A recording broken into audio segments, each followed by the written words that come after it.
6:05, I will call the meeting to order. Please stand for the Pledge of Allegiance. Pledge allegiance to the flag of the United States of America, to the republic for which it stands, one nation, under God, indivisible, with liberty and justice for all.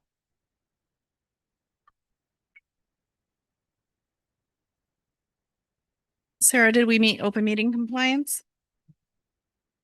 Yes, it was posted and sent out Wednesday, November 26th. Great. Trustees, do I have approval of the agenda sequence? Can I take roll call? Oh, sorry. Yes, please take roll call. President Bucher. Here. Trustee Barheit. Here. Trustee Pulley. Here. Trustee Faber. Here. Trustee Hopkins. Here. Trustee Gant. Here. And Trustee Brooks is excused. Okay. Trustees, do I have approval of the agenda sequence? Madam President, if you may, I'd like to move the sequence for items 10 to happen right after item 8.1. And then in 10, I'd like to have 10.2 move after 10.4. And then lastly, that's it. Also, Madam President, any chance we could move 12.2 up to potentially a new 9? Yes. Okay. I'm good with that. Yep. Okay. We'll go into public comments. Please address the board. There will be no back and forth discussions, and there is a 3-minute limit. Deborah, please come forward, state your name and address for the record.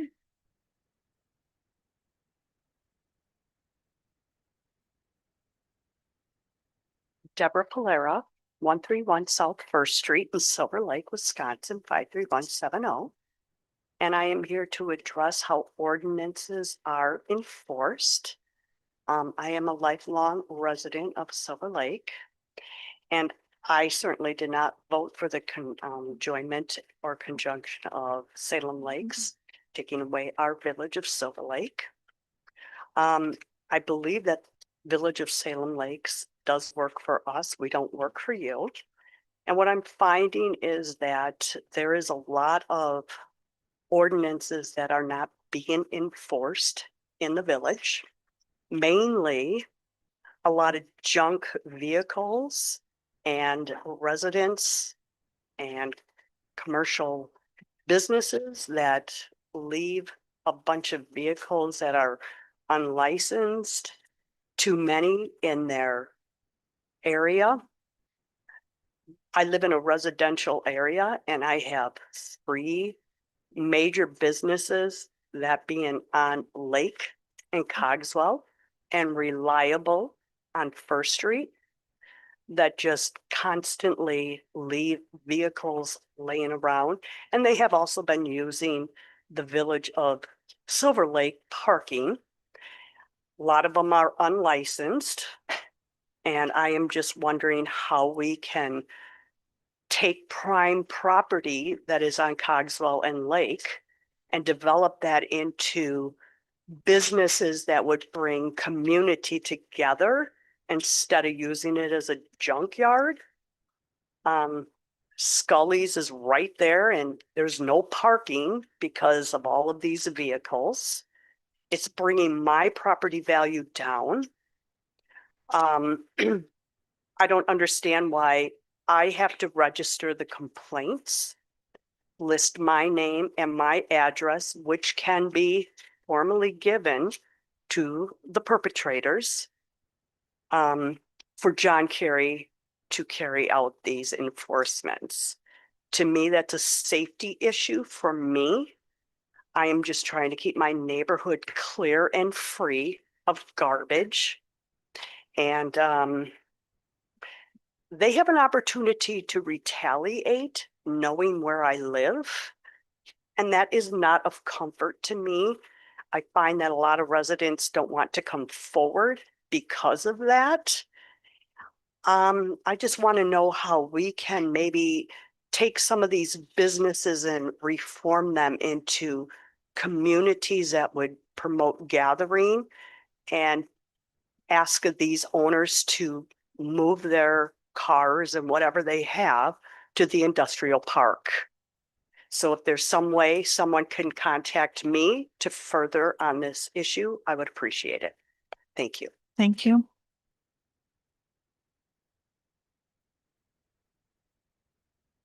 Okay, number 7, president's comments. I don't have any today. Number 8, human resources, discussion and possible action on the following. 8.1, village staffing update. Yes, Shay is off this evening, so I would like to welcome our new AP Administrative Assistant, Phyllis Torres. She joined us just a couple weeks ago up front, so you'll see her shining face during tax collection and other, village times that you may need us. So, Phyllis, tell us a little about yourself, just a little bit. I've lived in Trevor and I'm living there with my adult son, and I'm over by Camp Lake. And we like the area. It's nice and quiet most of the time. And she loves us. I do. So- It's been fun working here. Welcome. Okay. Yes, thank you. Welcome, Phyllis. Thank you.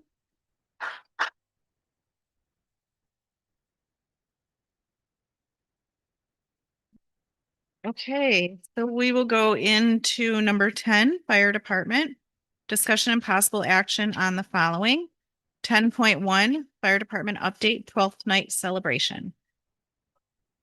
Madam President, we talked about the sequence. I had asked if it would be 12.2. We 10 before 9. I thought, oh, Be 10, 9, and then 12. yeah. So so that- it- Sharon's okay with that. Sorry. Thank you, Madam President. Evening, Board. Thank you for the opportunity to speak tonight. Brian was supposed to put up something on the screen for us. As we mentioned in the last board meeting, that we're going to have an event called 12th Night. And it is a European tradition that communities celebrate the end of the holiday season and the beginning of the light of the new season. European tradition was created in the sense that people would bring their natural, clean, no tinsel, no ornament, no stands, no bag, trees to a location where the community could gather for a giant bonfire. We're going to host that this year for the first time in our community in many, many years. I don't know if we've done it in the past, but I know that we're doing it this year. And we would like the community to come out and be part of it. As part of that celebration, we would like to use this as an opportunity to help gather donations for the community in terms of cold weather gear, such as coats and hats, gloves and scarves. And I had talked to Sharon basically briefly about what the biggest need would be. Sharon, if you have anything you'd like to say about that, would be helpful. Long underwear and warm socks. So as we prepare for this, there's information on the board there. We will have more information both in social media as well as postings on where to bring your trees, when they can be collected, and when we can prepare for the actual event. Brian's got a little video that he prepared for us I'd like to share with you now.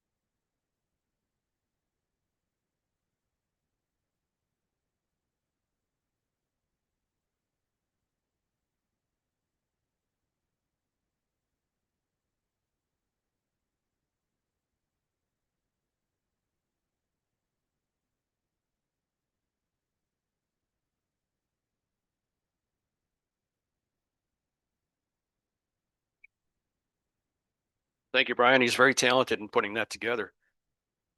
So if there are any questions regarding the 12th night celebration, please feel free to see somebody at the village hall here. I know Sarah's pretty well versed in it, as well as any of the fire stations or the firefighters. So we look forward to hopefully a good event.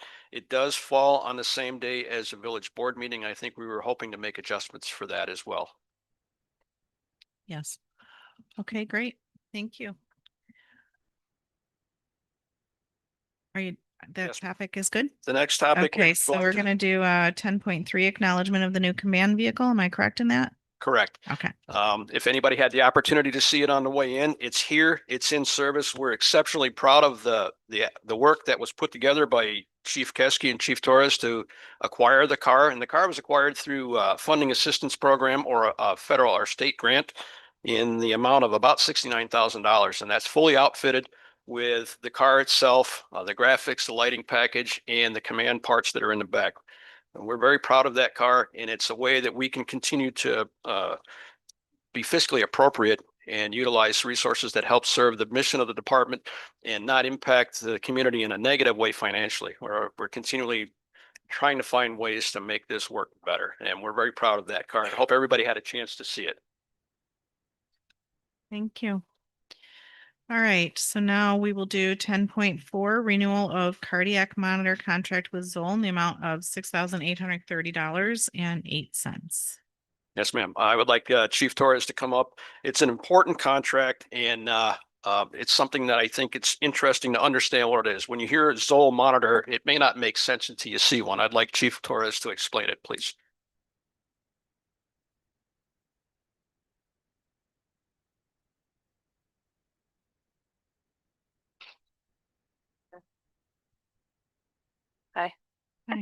Good evening. This is our Zoll monitor. I just wanted to give you guys the ability to look at it. Weighs about 15 to 20 pounds, but that is our 100% lifeline. So what we would like to do is give you a quick synopsis on what the Zoll X Series cardiac monitor is and what the worry-free service contract is that I believe Chief put up for you guys to see today. The X Series is a portable monitor defibrillator designed for our use in the field. It integrates cardiac monitoring, includes our vital signs, including SpO2, carbon monoxide testing, non-invasive blood pressures, and end-tidal CO2 measurements. It also provides defibrillation, pacing, and cardioversion, which are 3 different types of monitoring of the cardiac activity. The monitor supports all patients, including adults, pediatrics, and neonates, so it is a very versatile tool. The unit includes advanced features such as real-time CPR feedback, which helps our teams ensure that compressions are meeting guideline quality. In addition, it provides a 4-lead and a 12-lead waveform for monitoring, which we do transmit the 12 leads via Wi-Fi to our supporting hospital systems such as Aurora and Freighter. The worry-free service plan that you probably have in front of you was agreed upon the time of purchase of these monitors, which was in 2021. All 4 monitors were purchased at the same time and covers about $1,707.52 each, which is the total of $6,830.08 that you see on the service plan. Some advantages to this plan are the discounted pricing in each monitor and the coverage of various costs. The example of the plan, for example, is 1 battery costs about $800 to replace. The plan itself covers just about half of that. It also provides about 27% discount on cables and sensors, such as our rainbow cable, which does SpO2 and CO2 or carbon monoxide monitoring, which is the most expensive cable. Without the plan, one short portion of the cable is $1,000. So we save 27% just by having this plan in hand. The typical costs of items include, like I said, the SpO2, which is just a plain cable, is $300. The rainbow cable comes in at about $850 for us with the discount. If the screen were to break, it can vary anywhere from $3,000 to $7,000, depending on the type of damage. This is covered in this plan, so we would not have to pay for that. A new X Series monitor costs approximately about $40,000, and the new Xenix monitors, which is what the Zoll just created this year, is about $50,000 per monitor. They say that the monitors should be changed out between 5 to 8 years. Ours is at 5 years, but because we've been doing continuous preventative maintenance, we don't have the need for that. So we can extend our lives of our monitors for at least another 5 to 7 years. The plan also includes the preventative maintenance, worry-free on-site, a free loaner if we have to turn this in, and free shipping to get it back and forth to us. In addition, there is a no abuse clause, which means that any damage, such as the broken screen, a dropped unit, or a dead battery is covered, and the monitor is replaced with no questions asked.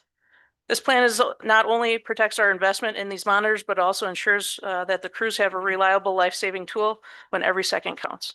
So we just would like to have your approval for the one-year contract for the Zoll monitors. It does cover all four. And I'd be happy to answer any questions that you might have. Madam President, I'll make a motion to approve the $8,000. Just $6,830.08. I'll second it. Okay.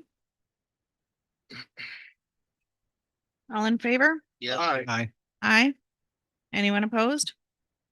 Okay, motion carries. We go on to 10.2. Commendation for firefighter paramedic Kara. I hope I said that right. Division Chief Jill Torres, firefighter paramedic Ashley Miller, firefighter EMT Eduardo Cruz, firefighter EMT James Kirby, firefighter paramedic Allison Pierce, and Assistant Chief Mike Keski for a successful life-saving rescue on September 19th, 2025. Thank you, President Bucher. If I could have those members come up here, please.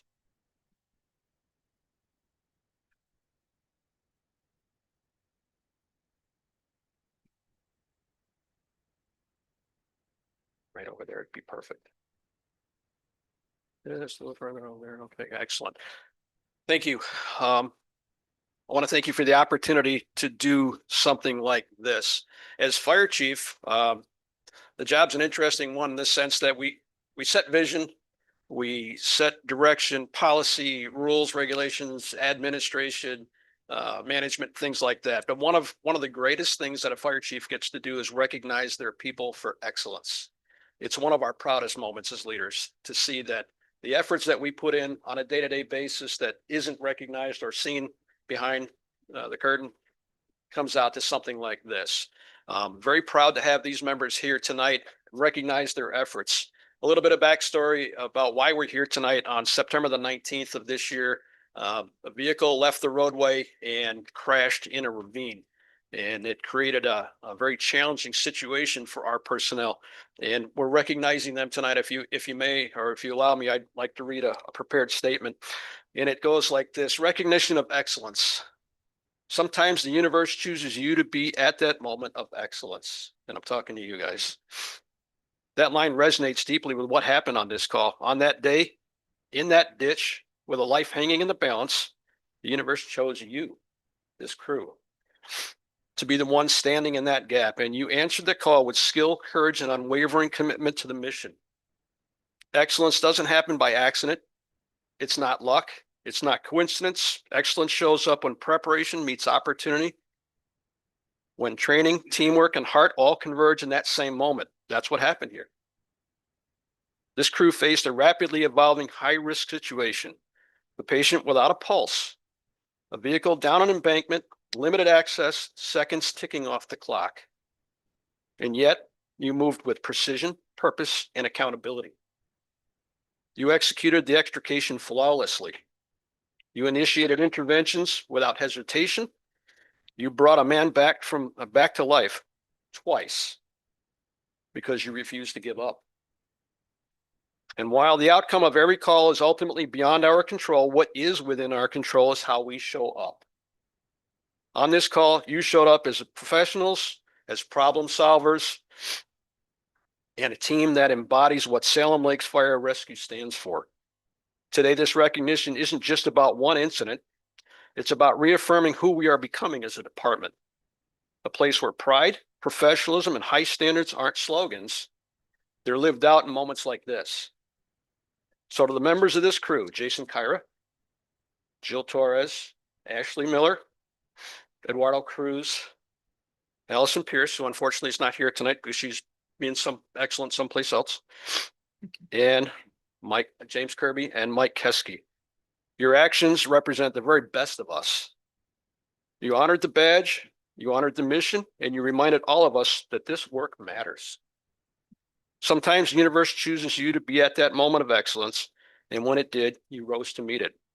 We are proud of you, we are grateful for all of you, and we have truly earned this recognition of excellence. I'd like to read what the certificates say.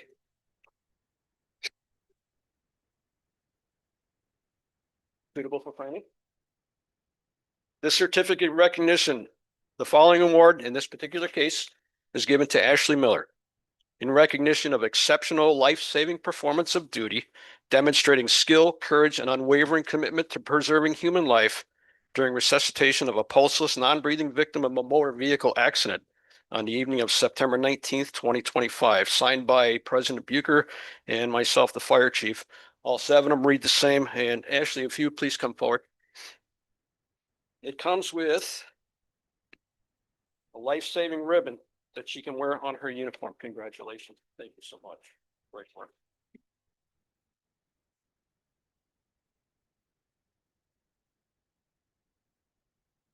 Mike Keskey. Chief Keskey shared with me a little bit of the drama of the story where he and Jason Kyra had to physically go down the embankment and manually pull the patient out of the car because he was pulseless, non-breathing. Congratulations, Chief. Thank you.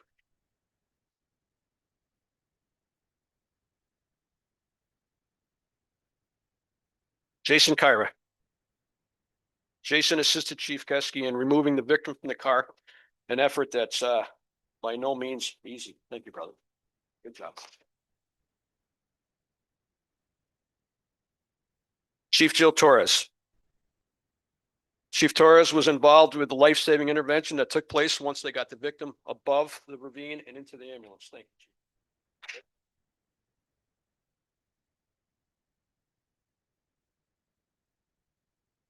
Eduardo Cruz. Eduardo was part of the crew that surveilled the patient, moved them into the ambulance, and helped the transport. Congratulations.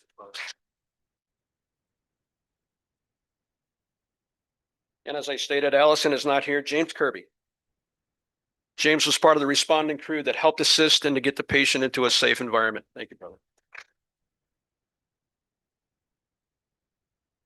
I'm very proud of our crews. I'm honored to have our other companies here tonight to help and represent. I'd also like to introduce representatives from Frederick South Emergency Department. We have Dave Piccolo. Dave. Dr. Brian Pichowski and Don Howland also would like to recognize our people, and I will turn it over to them. Again, I'm so proud of you guys. Thank you.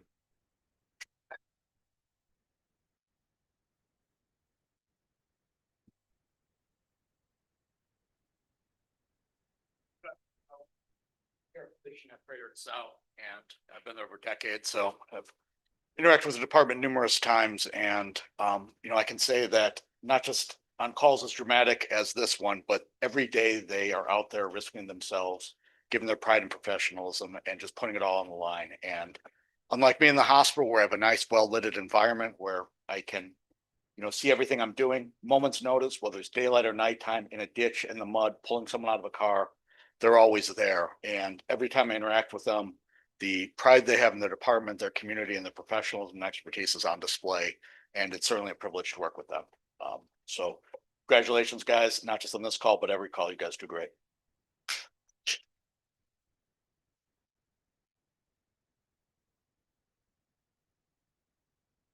Good evening. My name is Dave Piccolo. I'm the EMS coordinator for Frederick South. I'd like to thank you for giving us the opportunity to come here and recognize these guys and gals for the hard work that they do. I'm a little selfish and very prideful right now because I've had the opportunity to work with Salem Lakes for the last 10 years and do a lot of the training with these people. So to be able to see that the training, the effort, all the hard work that these guys and gals put into their career has actually paid off. Don't know if you're aware of this or not, but when you have a cardiac arrest, chances are not very good that you're going to survive it. You have a 50% chance at best to surviving a cardiac arrest, even if you're in the emergency department with a physician right at your side. And then with every minute that goes by, your chance of survival goes down 10%. Right now, currently, nationwide, if you have a cardiac arrest, you have probably about a 10% chance of survival. And even with that, there's less of a chance that you're actually going to come out of the hospital neurologically intact. So the fact that they were able to go down into this ravine, pull this gentleman out of the car, start to perform CPR, do advanced measures to be able to bring this person back, not once, but actually twice. And then to have that gentleman actually discharged from the hospital neurologically intact. He's able to live a normal life right now. That is a great thing. That is a great thing. And these guys deserve this recognition. I'd like to give them a hand one more time.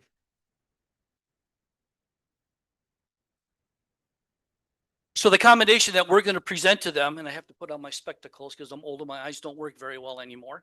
It says, whereas in this particular case, it's Jason Kyra of the Salem Lakes Fire and Rescue responded to with a crew to report of a cardiac arrest on September 19th, 2025. And whereas on arrival, the crew utilized the utmost in skill and judgment in a timely and decisive manner to intervene and on behalf of the patient. And whereas the results of the crew's effort was a successful resuscitation with the patient ultimately being discharged from Freighter Pleasant Prairie Hospital. Freighter South thereby commends Jason Kyra for his excellence in performance and outcome by my hand this second day of December 2025, and it's signed by Brian Pichowski, Medical Director of the Salem Lakes Fire Department. Jason. Nice job, man.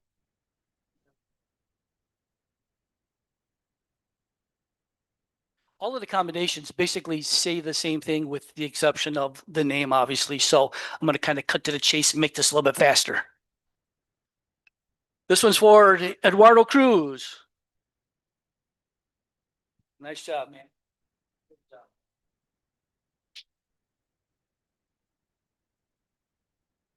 Ashley Miller. Nice job.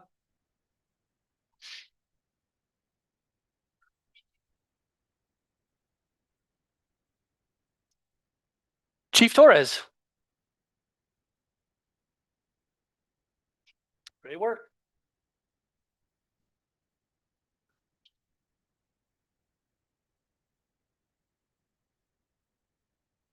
Mike Keski. Oh, Chief. Sorry, didn't mean to forget that part.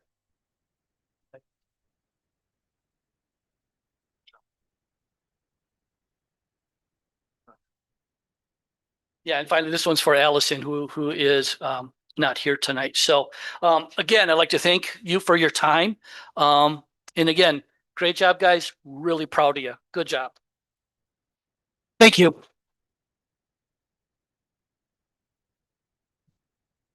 Thank you, Board. I just thank you again for the opportunity to represent and to honor our people. And I have to say that on that given day, this was the crew that was on any of our team members work to this level and this quality. To that particular day, the universe picked these folks. Again, thank you so much for your time and your support.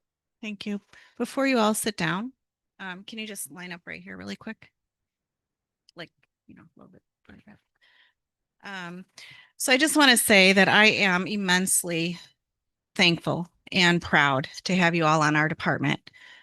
You are exemplary examples and models of what our department should be, what your profession is, and we're very lucky to have you. So I just want to say from me, and I'll let the board members if they want to speak as well, thank you so much for everything that you do, and it is not lost on us. Thank you, guys. Thank you very much. Job well done. So thank you.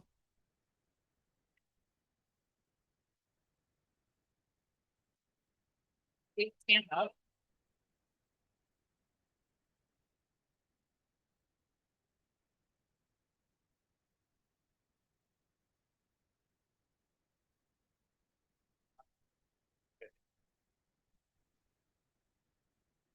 One, two, three, one more, one, two, three.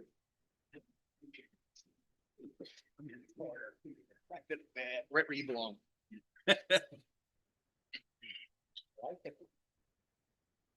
Spend most of your time there?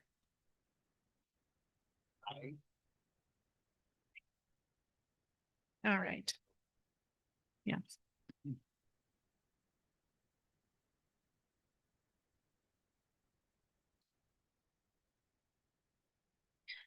Okay. We're going to go into number 12, administration, discussion and possible action on the following. 12.2, village land transfer to the sharing center and lot line and lot adjustment regarding village unused strip of land adjacent thereto of approximately 264 feet by 40 feet. I'll make a motion to approve the land transfer. Second.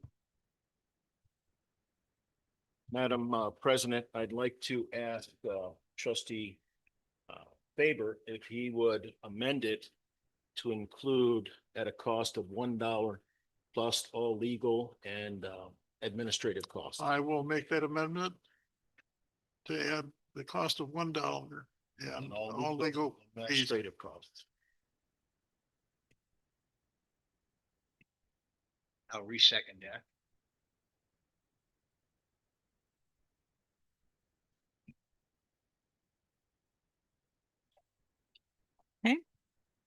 All in favor? Aye. Aye. Anyone opposed? Okay, motion carries. We will now move on into number 9, planning and zoning, discussion and possible action on the following. 9.1, resolution 2025.12-145, Gerald and Jody Burkhart, 1638 Pine Tree Drive, Gurnee, Illinois, 60031, owner. Requesting approval of a certified survey map stamped received October 3rd, 2025 by Planning and Development to create 3.6 acre parcel and 1.7 acre parcel from tax parcel 704-120-303-1500. For informational purposes only, this parcel is located on the northwest side of County Highway W, Fox River Road, approximately 850 feet east of 314th Avenue. In your packet is resolution 2025.12-145, a resolution conditionally approving a submitted certified survey map for Gerald and Jody Burkhart. The Planning and Zoning Commission held a public hearing on November 19th, 2025. The applicant gave a brief description of the CSM and application. No one spoke in favor of or against the CSM. Chairman Day motion to approve the CSM, seconded by Commissioner Erickson. Motion carried 7-0. I'll make a motion to approve. I'll second. Sarah, who did you get for the second? Okay. Any other questions or comments?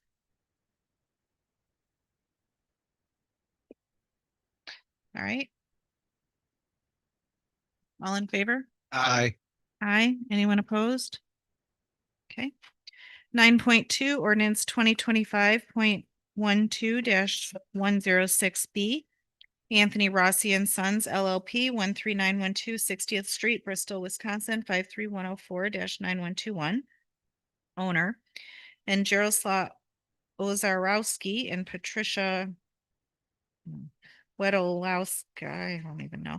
Sorry if I messed that up. 8953 226th Court, Salem, Wisconsin, 53168. Owner Anthony Rossi, 13912 60th Street, Bristol, Wisconsin, 53104-9121. Agent requesting a rezoning from PR1 Park Recreational District, R3 Urban Single Family Residential District, and C1 Lowland Resource Conservancy District to PR1 Park Recreational District, R2 Suburban Single Family Residential District, and C1 Lowland Resource Conservancy District on tax parcels 704-120-133-0202 and 704-120-133-0203. For informational purposes only, this parcel is located on the east side of 226th Court, approximately 500 feet south of 88th Street. In your packet is ordinance 2025.12-106, an ordinance rezoning tax parcel 70-4-120-133-0202 and 70-4-120-133-0203 from Park and Recreational, Urban Single Family, and Lowland Conservancy Districts to Park and Recreational, Suburban Single Family Residential District, and Lowland Resource Conservancy District. The Planning and Zoning Commission held a public hearing on November 19th, 2025. The applicant gave a brief description on the rezoning request. No one spoke in favor of or against the CSM. Commissioner Schwartz motion to approve the rezoning, seconded by Commissioner Erickson. Motion carried 7-0. I'll make a motion to approve. Second.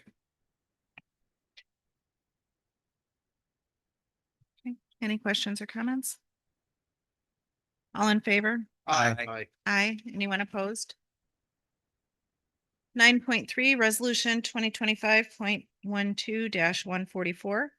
Anthony Rossi and Sons LLP 13912 60th Street, Bristol, Wisconsin 53104-9121. Owner Jaroslaw Ozarowski and Patricia Wedolowska 8953 226 Court, Salem, Wisconsin 53168. Owner Anthony Rossi 13912 60th Street, Bristol, Wisconsin 53104-9121. Agent requesting approval of a certified survey map stamped received October 16th, 2025 by Mark A. Bolender of Ambit Land Surveying to create one approximately 4.6 acre parcel from tax parcel 704-120-133-0202 and part of tax parcel 704-120-133-0203. In your packet is resolution 2025.121-144, a resolution conditionally approving a submitted certified survey map. The Planning and Zoning Commission held a public hearing on November 19th, 2025. No one spoke in favor of or against the CSM. Commissioner Hart motion to approve the CSM, seconded by Commissioner Phillips. Motion carried 7-0. Motion to approve. Second.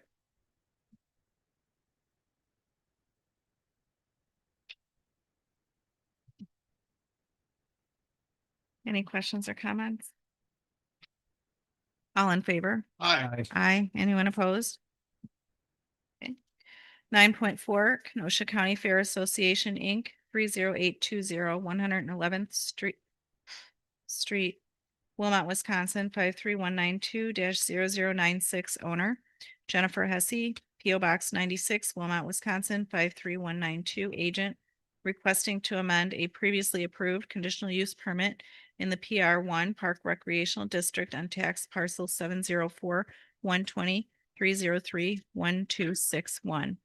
This time I'd like to invite a representatives from the fair to come forward and talk through. Attorney Michael McTurnan, 6633 Green Bay Road, Kenosha, Wisconsin. After the Plant Commission meeting, we did sit down with staff and work through some suggestions that we had proposed, as given the fact that some of the information that was discussed at that meeting didn't fall perfectly in line with what some of the things that we were trying to accomplish. But nonetheless, the big picture that the fairgrounds is looking for is they're operating this facility in the CUP, and it allows us to come before the board in order to get approval for certain events that take place. The big substantive issue that is before you is obviously this issue of being able to operate the fairgrounds during the same time as Country Thunder. There was a lot of contention and discussions, and we've tried to work with staff and try to come up with some resolution on how to deal with that. And to be honest, it's one of those things that I guess the village board needs to work with us and tell us, and it's going to take some time, and we're willing to sit down and work through those issues. But the fairgrounds has got to be able to operate the fairgrounds, every weekend, all year round, with some broad approvals of this board and conditions on how to operate. But we can't be sitting here hamstrung with the idea that every time that we want to have an event, we got to be fearful that it may fall on Country Thunder weekend and we can't operate. It's truly a taking of their property rights without any rational basis on why. I sit here and look at operating on Country Thunder weekend and just curious if every single business in the entire Kenosha County needs to shut down because Kenosha County Fair can't operate, because no one can operate, because we have all this attention paid to an event in another community that may impact this community. It's creating an issue where the county fair needs to plan, and the county fair needs some opportunities and some understanding on how to plan, because they have people that come to them and saying, I want a 5-year contract. I want a long-term commitment. I want to be able to operate at your property for an event. And I know last year we came before you and said, we have this event. It came up. I know it lands on this Country Thunder weekend. And our concern is, what are the parameters and what are the restrictions and what are the issues you need from us in order to assure you that we're not going to have multiple problems occurring at multiple sites that's going to cause a drain on resources with the Kenosha County Sheriff, who supports the village, also supports Randall, in order to address that event. We have Sheriff Beth, who's on the board for the county fair and in charge of the security measures for the fairgrounds, and said Das Fest was as peaceful an event as that he could ever have imagined. I do understand the anxiety and the concern that this board had when they gave us approval last year, and I'm not asking for the Das Fest to occur on the same weekend as Country Thunder next year, because it's not. But I think it has to be something this board needs to give us some direction and give village administrators some direction and on what this board wants us to do, because we are going to have some entities going to come to the Kenosha County Fairground and say, I want to operate at the fairground with an event, and it happens to fall on the same weekend as Country Thunder. Does that mean we can't operate? Does that mean we can never operate? We had a several thousand person Das Fest, very peaceful, quiet, family orientated event on the Country Thunder grounds. I understand Captain Klinkhammer said there should be nothing approved the same weekend as Country Thunder at the fair. Well, that is an irrational approach to a business that's trying to operate their charitable organization on their property in the village, when another community, not in the village of Salem Lakes, is operating for profit, where a charity, the Kenosha County Fair, that's been in your community for over 100 years, is trying to operate another charity, Das Fest, that provides all the resources and all the revenue and all the income they produce. They pour right back into this community. Country Thunder doesn't give you any money if they make an extra $1 million at their event. They give you guys money. They guys come and support your community. I understand you have the spillover effect that you have events and people and businesses are using are able to fall into the benefit of having such a big fair event in Randall, but that happens all over the community.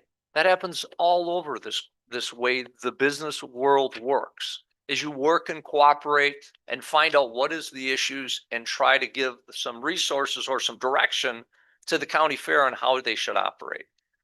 So I think it requires us to have some discussion and requires to have some direction from the board, because it's going to come up that, I don't know, maybe a Brownie troop wants to use the county fair on the same weekend as Country Thunder. You're going to say no, can't do it. Say a church organization wants to have some sort of event, a retreat, a men's retreat at the county fair. Well, it happens to fall on the same weekend as Country Thunder. You're going to say no? And if so, we would like to know, because we do think that at some point, and this is a key example, is you're literally taking property rights away from an organization in your community and telling them with no basis whatsoever, you can't operate because it happens to fall on the same weekend as Country Thunder. It's a taking of their property rights. It's a downright just hijacking a business in your community that is here to provide you guys benefits to the community and saying, too bad. Randall's more important. And that's what screams out when I hear we can't do anything on the same weekend as Country Thunder. And there's got to be a prohibition that this Das Fest, which is a family event at the same weekend as Country Thunder, or wants to be a permanent fixture at the county fairgrounds, can never have that event land on the same weekend as Country Thunder. And I understand, people have said, well, Country Thunder, it's routine. It's always the same weekend. It's been there for 20 some years. Well, what happens when Country Thunder moves their date? What happens with Country Thunder says, we're going to do it on the weekend of the 4th of July. We're going to do it on the first weekend in June. Who knows when? Does that mean that the county fair's got to not use their property? And you say, well, too bad. We got this event in Randall. It's more important.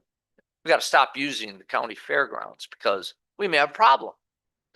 Well, that just can't be the reaction of this community that is addressing what needs to be done at the county fairgrounds. And if the board told us, well, you got to do something to assure if we have an event, we have a problem, we have issues, you got to support it by having something, security measures, police measures, outside services on site. Tell us what the risk and the worry is, and we'll be able to address that and work with the board and work with the community and work with the sheriff's department to address those things. And that's what the consternation is of with DOS Fest saying, you just can never have it the same weekend as Country Thunder. So we want it embedded in an ordinance that can never take place. That is, I guess, the one issue that was of big concern that was discussed at Plan Commission. And I know they voted and saying, hey, just who cares? Get rid of that provision and move on. And I'm willing to sit here, and so is the county fair, to work with you guys to say, how do we address this and both exist at the same time? And because it's going to happen. If it's not DOS Fest, it's going to be a brownie troop. It's going to be a retreat event. It's going to be something is going to be happening or wants to happen at the county fair. And I can't have an ordinance that just says, these are the weekends you never can operate at the county fairgrounds. That just seems crazy. So on this day of Giving Tuesday, maybe this board ought to give something to the county fair and give them some direction on how they can continue to be the charity this organization, this community is proud of. With that, I'll turn it over to Jenny to get into some more of the details on the issues that we're looking for assistance on how to modify the CUP. And again, this does expire in 2027. We're getting lots of requests to have people look at locking in the county fair for years to come. I know our CUP expires in 2027. So it's keen to be working on something now, because we do have calls every day of people wanting to use the fairgrounds, and we'd love some direction on what we know we can provide to people that want to rent the fairgrounds, and whether or not we can even present something to them and come back to this board with any kind of certainty that there's a possibility to be able to use it. So with that, I'll turn over to Jenny Hesse. Thank you. So in front of you guys, you have the list of things that we were looking to have changed. So one of them being in number 13, Chief Carr and I had a conversation in regards to that number of our CUP. So it's number 1 of our proposed changes. With him and I speaking, it basically is null and void. So from looking at when it got approved in 2017 and in 2022, it's not implemented anymore. So Chief Carr and I both said that it didn't seem like it was necessary to have in our CUP anymore. So that's why we were looking to have that one removed. And number 2, the updating the 17E. When we were with you guys, I want to say earlier this year or last year, I don't know, I lose track, I'm sorry.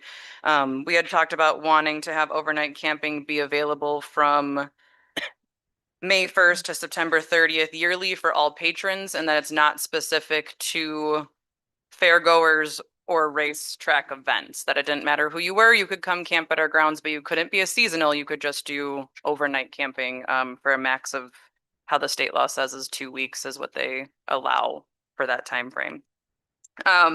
Looking at number 3 was updating 17J, and that's more of just logistical stuff that we now have higher attendance for fair.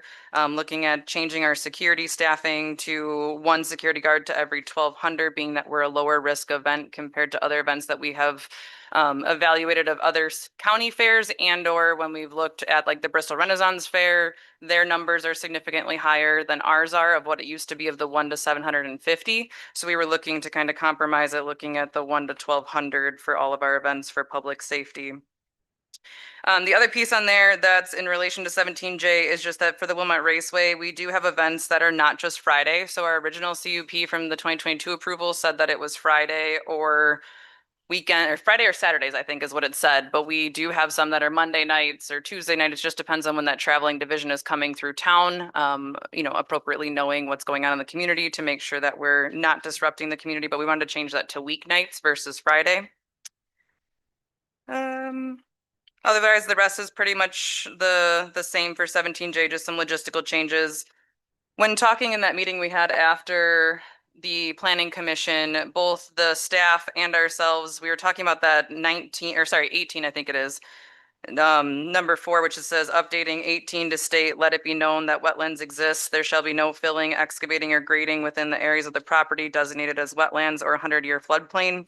After a lot of our discussion following the planning commission meeting, it was talked that that's just us following general ordinance and following state law. So I believe they will also say the same thing as what we're saying, is that honestly, that one could be completely removed if you guys were okay with that, is that that doesn't even need to be in the conditional use permit anymore, because it's just following the general ordinance and state laws. That if we're not following ordinance or not following state law, then obviously we're in trouble. But why does it also have to be in our conditional use permit as well?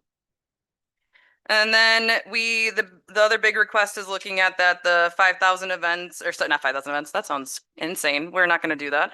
That the conditional use permit states currently that if it's over 500 people, we have to come back to you guys, the planning commission, the village staff, to get approval to have the event. I will tell you that on a daily basis, at least, not daily, probably twice a week, I'm getting phone calls of people wanting to do stuff in 2026, 2027, wanting a quinceañera on our grounds, wanting a bike rally on our grounds. And we just look at that in reality, it's more of the 1 to like 5,000 people, that when there's 5,000 people on our grounds, then we should come back to get approval for our conditional use permit to change. And that also kind of mimics a regular race night. So a regular race night, even when we have a large race, our grandstands holds 5,200 people. So in reality, on World of Outlaws night, we probably have 7,000 people on our grounds, and we don't have to come back for our conditional use permit to get changed. So we're asking, why does the rest of the fair have to have that? And then the other one on there of ensuring the current CUP to allow 5 events per year, that was approved last year, but it's never been put in our CUP. So we just wanted to more, I guess, dot our I's, cross our T's. Words are hard, I guess. That way we want to make sure that that is actually in our CUP to allow it to go to midnight on those couple events. And that is everything. What questions do you have for us? I think we'll just talk through each Yep. one, if that's okay. So the first would be number 13, to remove that line. And you said that Al thought that that was okay, and I just want to double check that yes.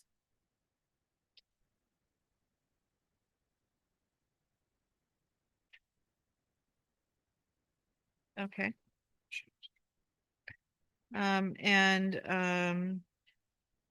Is the sheriff's department okay with that?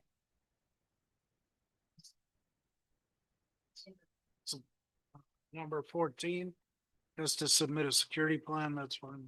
Okay, so Ramsey, if we're gonna go through these, each one and make changes, do we do a motion on each one? Or would we just do a consensus and then do a motion at the end?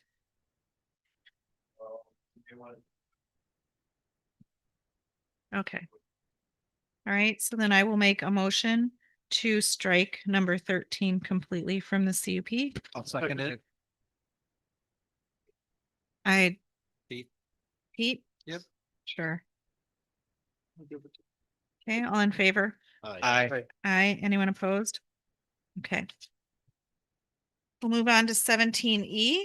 Overnight camping is indicated to occur from May 1st to September 30th yearly for all patrons with ensuring compliance with state and local laws.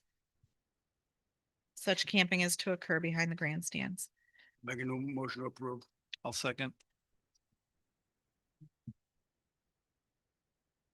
So I guess my question to you is, this is just general understanding.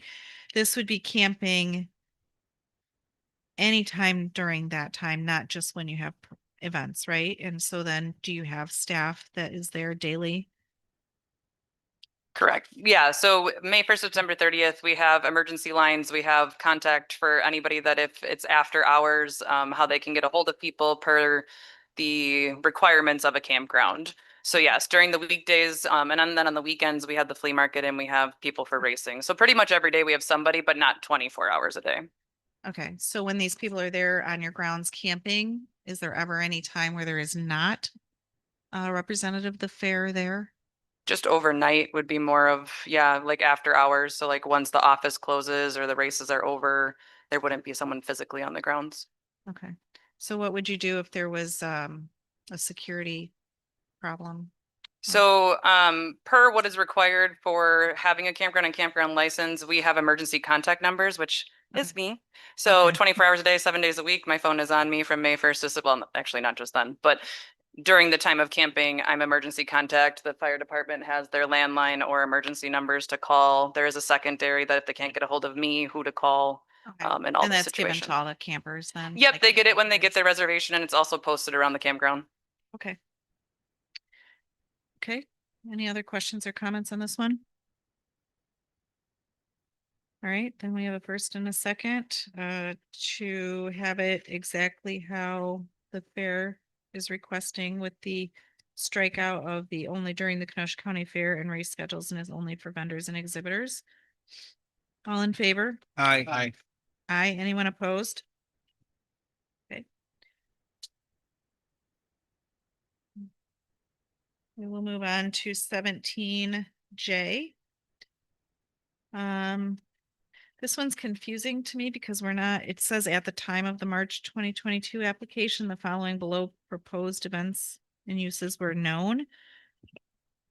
So to me, that should stay the way it is, and then we should do a whole new section of a, just my thoughts of what changed, or are we gonna update the wording? I would think maybe, Madam Cause President, it's muddy. I think we could, right now, we're doing an edit of the CUP. right? Yes. So I guess. I guess I'm just curious how that wording would be at the time of the March 22 application, because if we change it, then it's not the time of the March 22 application.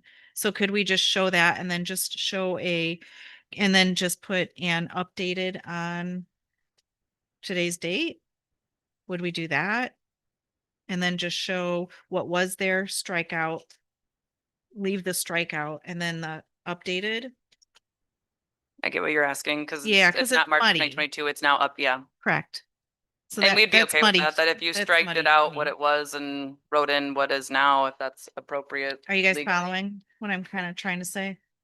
Following you, are you trying to get at that you don't need in sub J, you don't need the reference to March 22 application? It can simply say the following below proposed uses are known.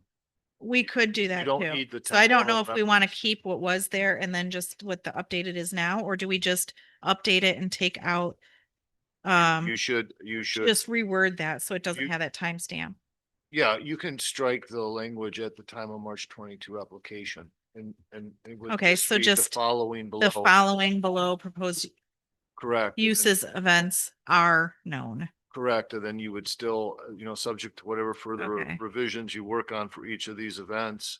They should still be listed because this Yeah. new approved document is the new conditional use Okay. permit. So therefore, yeah, let's just update J to read the following below proposed uses / events are known. Okay. So we'll go to the fair anticipated attendance of 55,000. It was And- 50. Madam President, you can address all of these at once if you like. Yes. 55,000, it was 50,000. And then one security guard for every 1,200 people. And then 750. they want 1,200, it was 750. How did you come to 1,200? So based off of talking with other county fairs around our local areas of what they do, and then also talking with Bristol Renaissance Fair, the average is anywhere between 1,000 to 1,500, and we felt that 1,200 was appropriate. We will say that in reality, we typically have more than that anyways, just because of logistical pieces. If you think of the raceway alone, we have 2 entrances, we have 2 grandstands, so we couldn't have. If a race has 1,500 people, we're not going to have 2 people. Like we physically can't. But it's more of like a car show that's going to have 1,000 people that's coming to it. I don't need 3 public safety walking around during that time frame. I could do away with 1 or 2 safely. So has a risk assessment been done to determine how many law enforcement personnel you need? With talking with our public safety lead, Dave Beth, He said that we are considered a low risk, and based off of a risk assessment of low risk, medium risk, and high risk, we are considered low risk. And with low risk, we don't have to have the higher numbers. And I don't know the exact numbers of what that Do number you know where he is. got that from? I do not. Okay, so in the state of Wisconsin, there is no general rule of thumb for law enforcement. However, Douglas County requires a minimum of 3 law enforcement officers for any public event, plus 1 additional officer for every 500 people over 1,000. Okay, City of Appleton requires 1 security personnel, 1 law enforcement personnel for every 300 people if alcohol is available. Marathon County requires a minimum of 3 licensed security personnel or law enforcement personnel per 1,000 attendees. So those are standards that are set, and that's why I'm asking what risk assessment was done by the Kenosha County Fair to determine such things as presence of alcohol, type of event, venue and location, event size, and specific security concerns. Well, Sheriff Beth is the one who did the analysis and the assessment. And I think you can also talk to the sheriff's department that he deems what is going on and taking place at the events that we have are low risk events. And that's why the numbers of 1,200 persons for every security person was what So he had the determined. risk assessment is done. Yes, Okay, do you have a copy? you'd have to ask Sheriff Beth Well, for I'm it. asking you guys, Well, 'cause you're not- you're up here today presenting your ideas Yes, on what you want changed. And I Yeah. would think that if you're gonna come before the board, you're gonna be prepared to show us that. okay, I can submit the risk assessment from Sheriff Beth, and I apologize he's not here today, Mr. Hopkins, but if you were looking for a risk assessment, you could have picked up the phone and called me too. It says you've told me anytime he needs something for you to pick up the phone and call you. I'm So, not the one asking for the change, sir. well, and also you can ask the sheriff's department if his assessment, he was their boss for, I don't know how many years, and ask him if the 1,200 person for 1 sheriff, 1 security person is an appropriate risk assessment for the fair. You don't have to ask me. You can ask the experts that are here. You're presenting it. That's why I'm asking you. I am, and I'm telling you that Sheriff Beth is the one who made the determination that we're a low risk event and that 1,200 persons for every security person was appropriate based on the analysis and assessment he did. But And you I don't have it believe, in writing. I don't have it in writing. No, I don't have. I it in want to writing. jump in here and just ask, do we have a specific requirement to approve this alteration that they have to submit a risk assessment? Well, that's the thing, Pete. There is no single statewide standard. And that's why it's saying that you base it, the number of law enforcement personnel based on the risk assessment. And then, Okay, and the risk assessment, and I'm just reading here, key factors determining the staffing needs.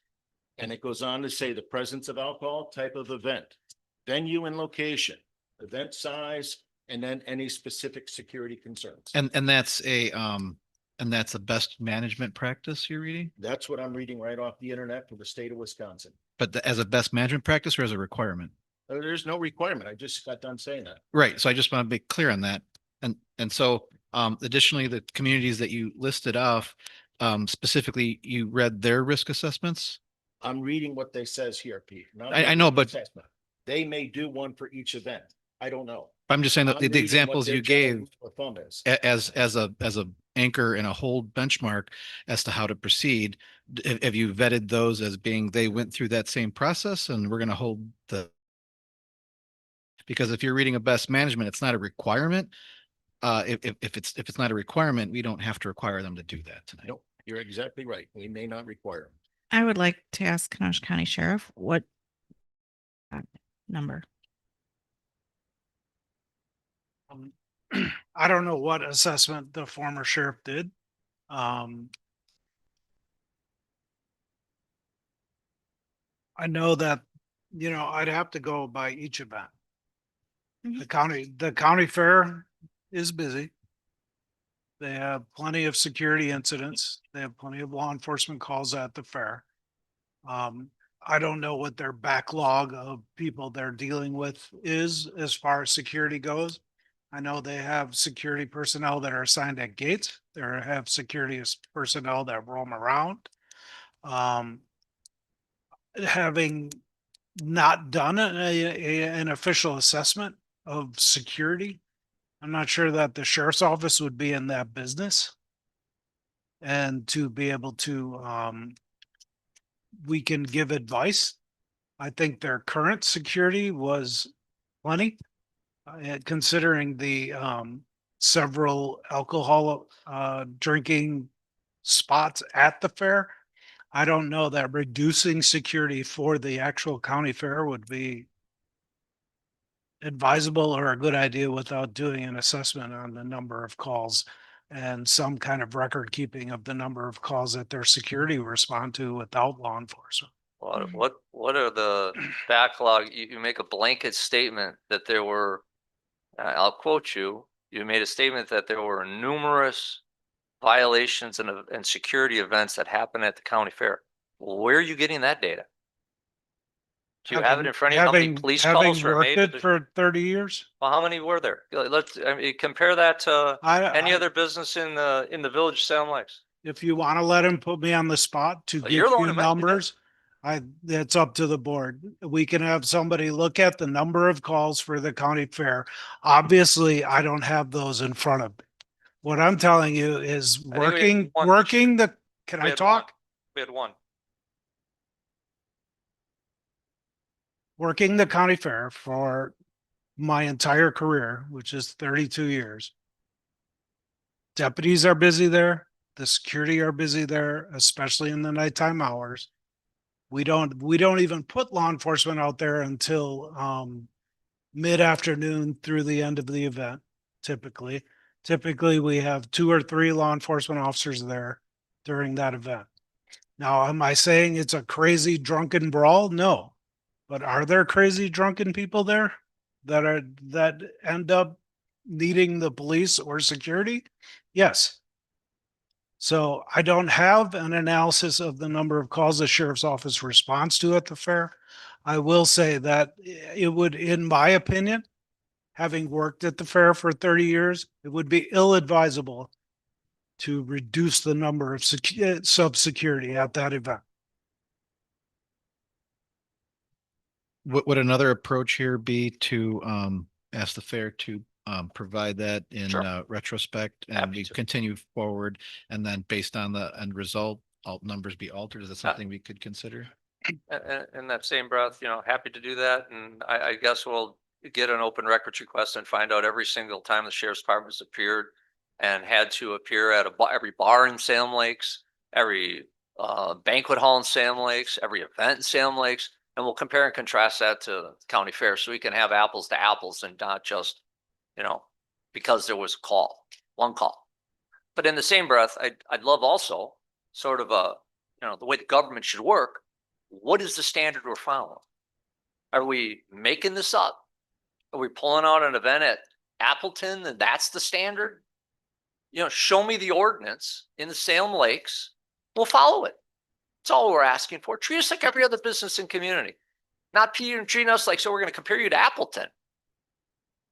But if we're going to be treated like Appleton, create the ordinance, establish it, vet it, and then say, here it is, Kenosha County Fair. Here's the ordinance you got to follow. Then I want every community, every organization in Kenosha, Salem Lakes, they got to follow it too. Everyone, not just Kenosha County Fair, because that's what's happening here. We're getting picked on. Jenny, you obviously, during the fair, don't just you have other security, right? So Correct. you have a minimum number that's Correct. there always. What is that? So, hold on. Say 36.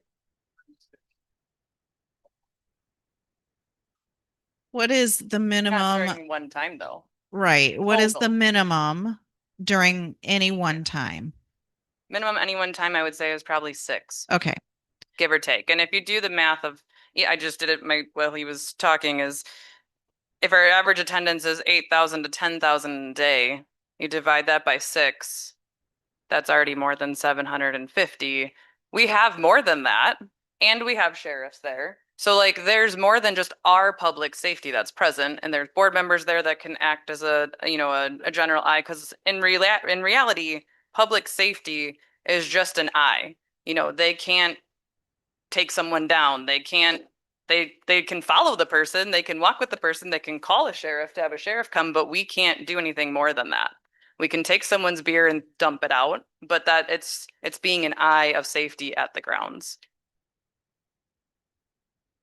And I don't have the numbers exactly on me right now, but I do have from like talking with Racine County, Walworth County, Rock County, Jefferson County. There's one other one, Waukesha, I think it was the other one. Sheboygan County. When talking with all of them, they said our numbers were lower than theirs. And then when you look at even talking with Bristol Renaissance Fair is 1 to 1,500. What's the difference? But do between- they specify a minimum in their CUP? I guess I that's don't know. kind of where I'm getting at I don't because, know about that. Yeah, that's a good question. you know, so We like, could say that, a minimum, sure. well, that's what I'm wondering if we could say a minimum and then thereafter, right? An additional one per Sure. X amount of people. So I guess, Question on that though, if you say a minimum, so let's say you say, are we just talking county fair? right now. Okay. Okay. So Yeah. say, cause like if it's a car show or something like that, I wouldn't want a minimum. Well, of yeah, 6 so people that's or why I asked whatever. you. That makes sense. Okay. You have obviously people there Yeah. all the time, right? Yep. So I guess my ask would be is would it be okay to ask the fair to come back with some more information and come back at our next meeting? So if you have CUPs from other fairs that state what they have, if you have the Bristol Renaissance Fair, and then come back to us with maybe some more information, so we're not sitting up here fighting about what it should be or shouldn't be. Yeah. And if you have minimums that you have, like at the fair, if you know that you have some at the entrances or something, and you have, say, 3 or 4 all the time, security personnel, then maybe we could look at that. And I'm just trying to come up with suggestions so that we're not just sitting here fighting about it. Well, that or No. it seemed at one moment when we were speaking, potentially you'd be agreeable to a risk assessment. And then we could potentially move forward that as long as their numbers match risk assessment guidelines. So contingent upon the receipt of that information, then based on the rest of our evening going over this, we potentially could close this out tonight. They would turn in the information, the numbers would be altered to match the review, and then we can close this. I think we would still have to bring it back. So, Yeah. I mean, Jenny, there is a couple things out there as well. There is one that's a general industry guidelines, which are even more stringent than what I quoted earlier. But it's really based on these risk assessments. And one of the biggest things they quote for high risk is the events with alcohol. All right. So But I would definitely say that even when talking with Dave Beth, we are nowhere near what a high risk alcohol looks like. High risk alcohol is Country Thunder. High risk Right. Kenosha County Fair is I- yeah. like nothing compared to that. Yeah, I'm We- not yeah. denying that the fair is high risk. Right. Just Yeah. telling you, one of the items that they address for high risk. Yeah, and a community like us, we follow, there's an International Association of Fairs and Expositions. They have a lot of guidelines and things too that they recommend to like county level fairs. And I was dumbfounded by the amount of fairs that don't even have a CUP. So to bring back CUPs, I think when I did a research on that, of 14 fairs, I had 2 CUPs and we were one of the 2. That's a fair statement, because when you look up when a CUP should be issued, it's generally when it's outside of the zoning intent of the property. So having the fair have to run their entire year under a CUP in itself, to me, it scratches my head just a little bit. But another question I have for you is, can you wait till the next meeting? And That's fine. And okay, because if otherwise, maybe we go back to the old number and we close this out tonight, just as an idea. No, I'm happy to, we can wait on it. That's not, like, it could be decided in January or February, anything like that. Well, we have another meeting in 2 weeks. Sounds great. So if you can get us some more information on that. And, you know, the other thing, because I also know, especially when, you know, and again, from what I hear, and I'm going to ask the sheriff, you would never just have one. I mean, you always need 2, right? Safety wise, we For would never safety have one. wise. No. Correct. So that doesn't even bring that into here. So that's why I feel like these are just like general numbers that don't come from anywhere and they don't really reflect what's really going on. So Right, even 1 to 750, we would never put someone alone in any situation. that's what I mean. So like, maybe we need to relook at this and have you bring a little bit more information back for us for these. We did just get information on Ren Fair. Ren Fair does not have any stipulations for a minimum of security. Bristol adopted the Kenosha County conditionally.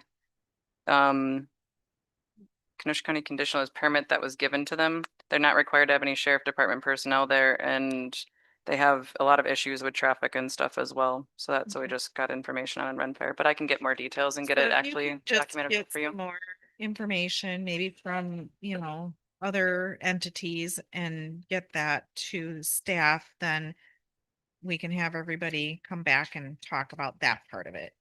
Is that Sounds good. Okay. Yep, we can table Right. that one to 2 weeks. All right, so we will leave this. I'm okay. We'll just leave J, as far as the security till next time. Or do you want to just leave all of J? Well, I guess I don't want to. Yeah, would we want to continue down to the Yeah. bottom and just continue? I think we'll do, we'll leave the security part of it and we'll go down to the Wilmot Raceway. So Wilmot Raceway, it looks like, mid-April to October. You're basically asking for every night of the week. So I don't know, it shouldn't even say typically Saturday nights and occasionally a weeknight or Sunday night within said date range, because it's all nights of the week. I think the word occasionally was the goal, that it isn't like every, like how you just said, like that it's every night, that it's just occasional, a weeknight. Which is our goal, like we're not looking to do I think, racing every night. yeah, well, yeah, you'd have a lot of angry parents. I don't think I'd function. I mean, I guess my question to you is how many do you really think could happen on weeknights I will have my In a race director season? answer that question because I don't know that answer. in a season? Right now, we have six, I believe it's 6 weeknights planned. There's not including the fair. So we have a show on a Monday. I believe it's June 16th. Then we go the last Tuesday of June. That's our fireworks show. We have a Friday night of our fall classic. We have a World of Outlaw show July 11th. That's a Friday night. Yeah, I guess I was Oh, thinking more it like was the 15th. Sunday through Thursday nights, when people typically have to get up early for work. Yeah, so all these races that we're running on a weeknight, we have been running on weeknights for multiple years now. The Hell Tour raced on a Sunday or a Monday for 11 years. They were gone for 6 years and now they're back on a Monday night again. World of Outlaws have been racing on a Friday night for the last 3 years. We've been doing our fireworks show, our carload special night on a Tuesday night for the last 6 years. And then we've been racing on Wednesday of the fair for the last 13 years. And then truck tractor pull on Thursday and Friday of the fair. So, All that, we're really not asking for anything more than what we've been already doing for. I guess that's my question is, I don't feel comfortable just giving you free reign to do this every night of the week for months, right? I feel like we need a cap on it. So if you're telling me there's 6, I would be okay with me personally, I can't speak for everybody else.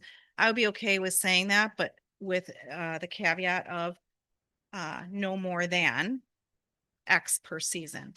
Because to me, I think about if I'm a parent or I have to get up early for work, I don't want to listen to this till midnight, and not saying you would take advantage of it, but when you don't have that in there, it kind of lets you do whatever you want, really.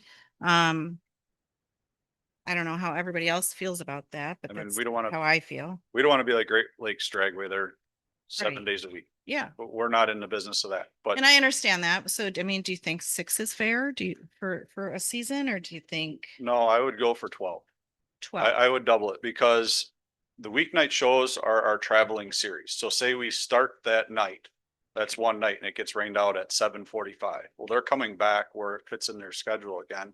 And it might be a weekend, it might be a weeknight. And I don't want to be capped at the same amount of shows in case, what if all 6 rain out?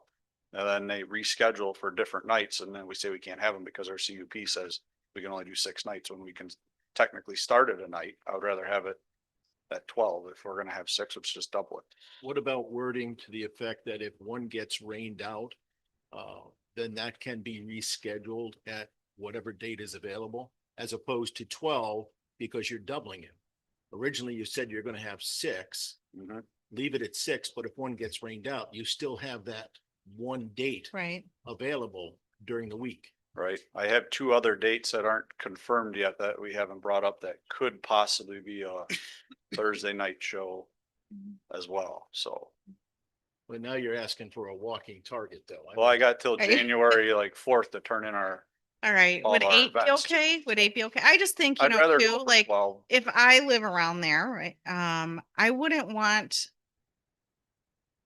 I wouldn't be comfortable knowing that you guys could just schedule whatever you, as many as you can in a, Well, Well, 6 Pete Pulley month lives right period. next door to the track and Ross Schwartz lives on the I backside. of it. understand that. I'm just telling you that these are, you know, to people who don't come to this or don't go to the races or, you know, that's what I'm just saying.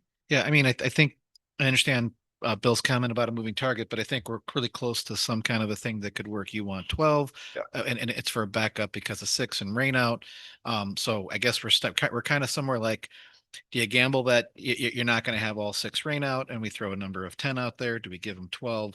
Do we change language to rain out, as you mentioned, Bill? So I think we just hammer out this last little I bit and agree. come up with something. Yeah. So Uh, I would say mid-April to October. And then I would adjust the wording with no, to say, it shouldn't even say typically Saturday nights and occasionally a week. It should say with no more than X amount of races on a weeknight. And I have no trouble with 12, to be honest. I don't either. I think don't. 12 is fine. That's fine if you're all good with that, but I just don't want it to be like open-ended where there's no number in there. But yeah, we'll keep it from being open-ended by picking the number 12. And I think your wording is That's appropriate. fine. Okay, so then I will make a motion under the raceway for to read mid-April to October. With no more than 12 weeknight races, I'll second that. weeknight events, yes. And then we will strike the typically all of that because it doesn't, it's just extra words. And it'll still keep Saturday in there too, correct?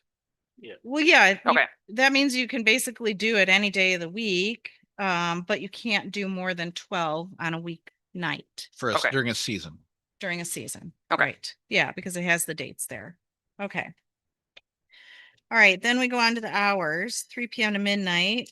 On track racing concluded by 11 p.m. Then you want to extend the on track racing hours until 12 a.m. for up to 5 events per year for track incidents and weather related delays for the duration of their existing conditional use permit. That was already approved last year. It just never was actually put in the conditional use permit.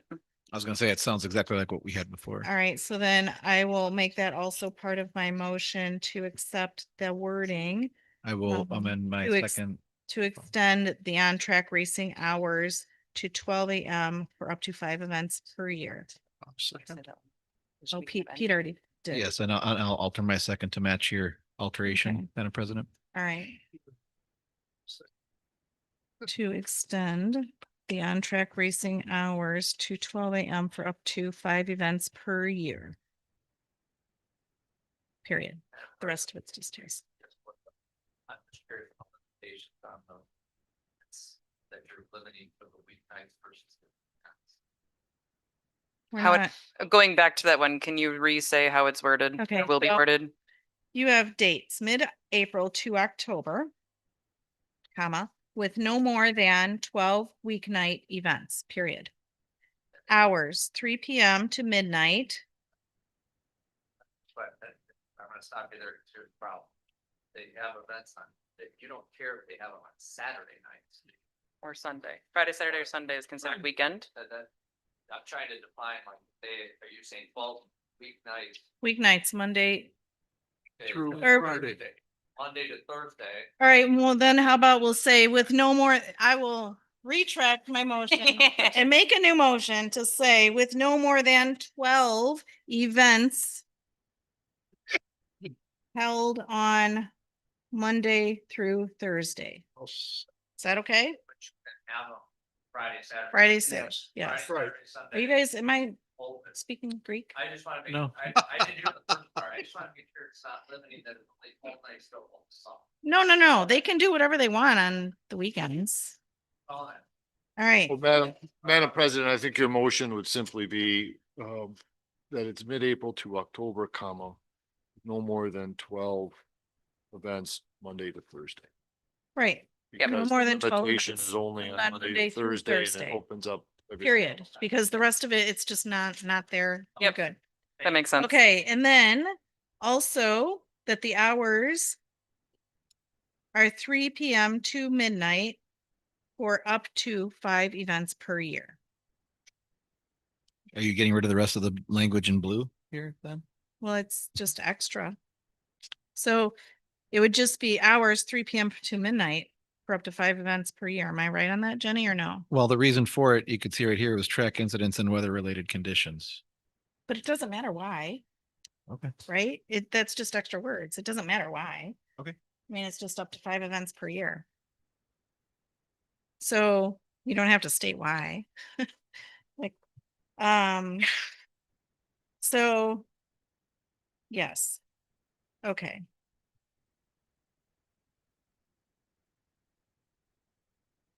How's the history been? Is 5 enough? Well, you just said 6, didn't you, of traveling? He said is 5 enough for 5 events to go to midnight? You just said 6, that we have 6 scheduled, of which we have to. We wanna change it to 6. We wouldn't be opposed to it. I'm fine with that. I could be fine with that too. What the weather's going to do. Okay, I'm gonna retract every motion I ever made on this. Poor Rita. And then before you go forward, what are we striking out on the Okay. language? My new motion. Motion number 12. Dates in April to October with no more than 12 events held Monday through Thursday.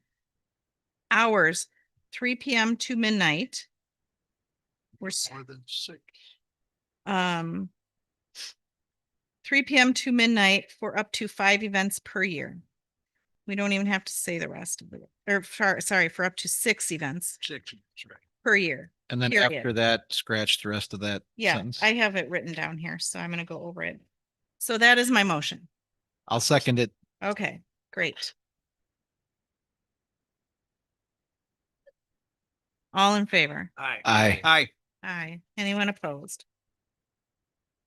Ugh, that was painful. Okay. All right.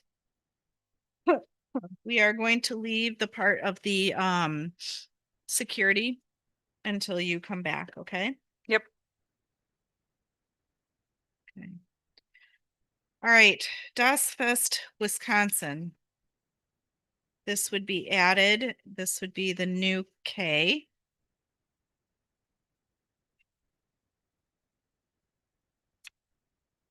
Okay. Das Fest, Wisconsin, to be an annual event held over the course of 3 days. See attached document for reference of updates in red. I don't know that we have an attached document. Okay.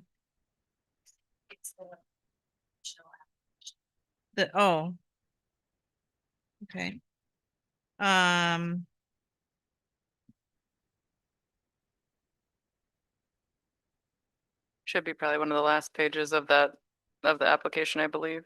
Cause it was the list of all of our events and Here we go. putting it in there. All right, so Das Fest to be an annual event held over the course of 3 days. once per year, Friday to Sunday.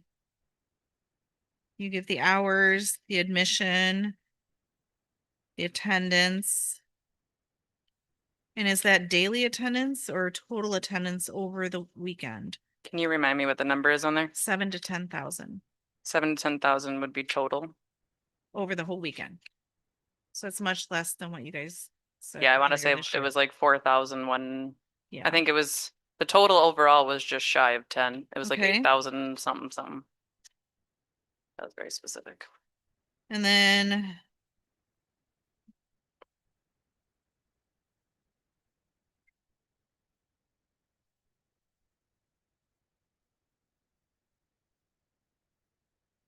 staff would like to add that DOS Fest not take place during the same time as Country Thunder.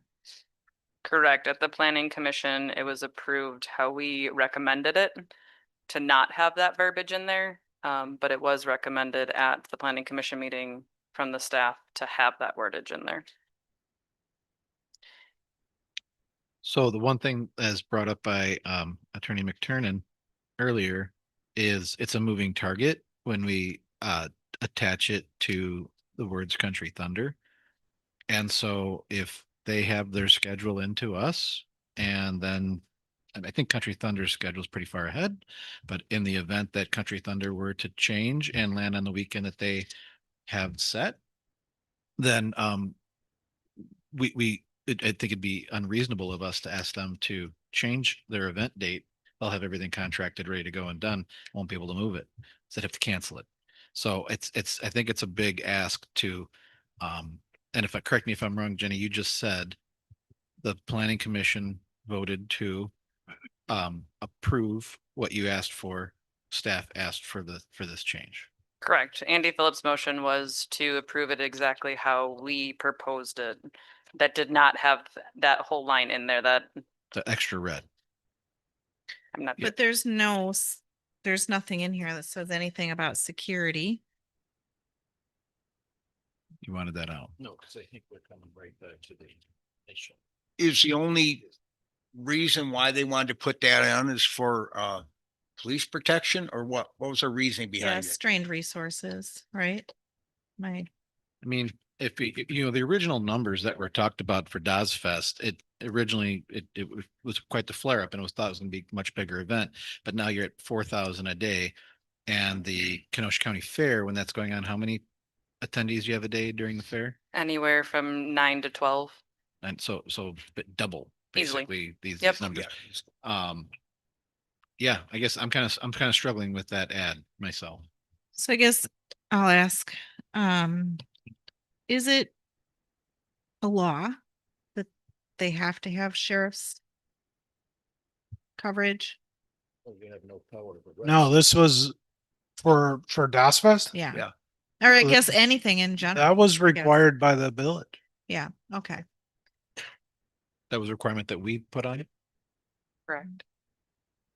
Yeah. Because we have this added in here, but there's absolutely nothing that talks about security. These other ones talk about security. I think the main thing is that they have enough security for that, and then that's the number we're trying to determine per 750, 1,200, whatever number that comes up. They're gonna have to abide by that same rule then.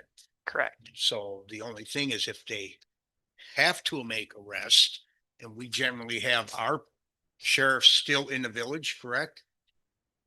Correct. So, and they're only there to make the arrest. I don't see why having that line in there would, they can have it whenever they want it, as long as they got enough security.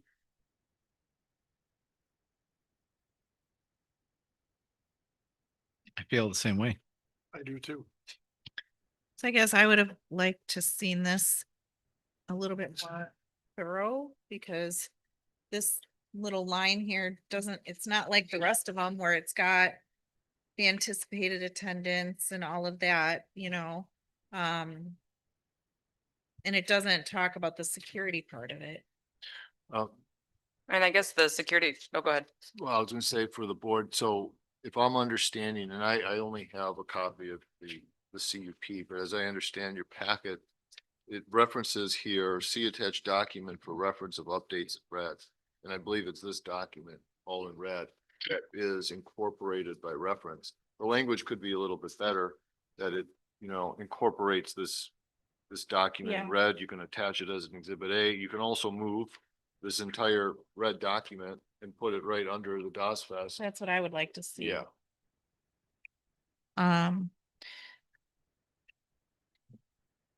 So I guess for me, I would rather talk about this when you come back with your other numbers on security. And, I mean, if we make it all the same, it's gonna be easier on you guys that's what I'm saying. and us. So we don't feel tonight that we can approve DOS Fest as a 3-day event? I don't have a problem with that. Okay, I just think that as far as, the security portion of it? yeah, because, Should match because the it's other- not in here and it's not on here. Maybe that should So, be written, so that's just once, under these circumstances, this is what's required for security. right. Yes, I would love that. We have it as, Same all the way across. our events for the most part are relatively the same. Some are larger, some are smaller. And they all said 750 before, so we changed all of them to say 1200 to reflect what we Well, reviewed. I think, if we were to redo this, to me, you have your events listed. I don't even know if they need to be in here, to be honest with you. I feel like that's what you should come before us every year with your list of events. And in here, it should be like, okay, well, and then we approve those, we approve the days, we approve the hours, but in here should be, if your event is from this amount of people to this amount of people, this is what's required. If it's this to this is what's required. But the events themselves could change from year to year. And so that is what really you should be bringing us in January every year with your security plan and and that should be separate, I feel like. DOS Fest is asking 5 straight years. They already have the dates picked out. We have that approved at the same time. I mean, I think that if you have something that is going to be, just me talking, committed, right, for 5 years, we could approve that in, say, 2026, right, for these dates. But when you bring me your 27 schedule, that's going to be on there already, but it's going to be included. So we should have your whole schedule, right? And I think that, And then, oh, go ahead, sorry. sorry. I'm just trying to make this a little bit more simpler for everybody so that you're not having to come before us every single time you add an event. And if you have something like you did this year with DOS Fest that just comes out of the blue, that should just be a request to the board to be, after going through with staff and the sheriff's department or whatever, to add it to your events, right? As long as that doesn't happen multiple times during their season. Right. Which I think that's why it's written in there that it's like the 5,000 or more. All of those events that are listed on there, except for probably the haunted house, I would say, well, and actually the flea market is 5,000 or more. So I don't know if that's how you guys want to look at it, that in the CUP is if it's 5,000 or more, it's in the CUP or not in the CUP. Because originally it was for anything over 500, we have to have a CUP amendment. And so that's, I think, if I'm understanding correctly, why that's all in there is because it was over 500 Yeah. people. So if we up that number to 5,000, you could take 3 of the, I think there's 5 things listed in there out, and it would just be the Kenosha County Fair, DOS Fest, World of Outlaws is about it, is 5,000 or more right now, Yeah. if that. All right. Well, I don't know how everybody else feels, but I don't really feel like we should talk about DOS Fest until we have more information on security from you. I don't think anyone on this board is opposed to you scheduling them and doing that. It's just the logistics, and we do have to talk with the sheriff's department, you know. So can we approve DOS Fest as an event, but the logistics of Yes, public we safety? can, and if you're gonna have this information in 2 weeks, and hopefully we can have staff, sorry, Andy. You know, redo this, so that way it is more inclusive of some of those things, or have an amendment, I don't care, but, so yes, but we do have to talk about the not taking place at the same time as Country Thunder. Yeah, I gotta just jump ahead of that and say I can't get behind that to limit them that they can never use whenever Country Thunder's scheduled their event. If they can't use the fairgrounds, that's not a reasonable part as far as I'm concerned. Billy said if we have the performance things that they have to do, if it's on that same date, they still have to do that. We feel comfortable with it. Yeah.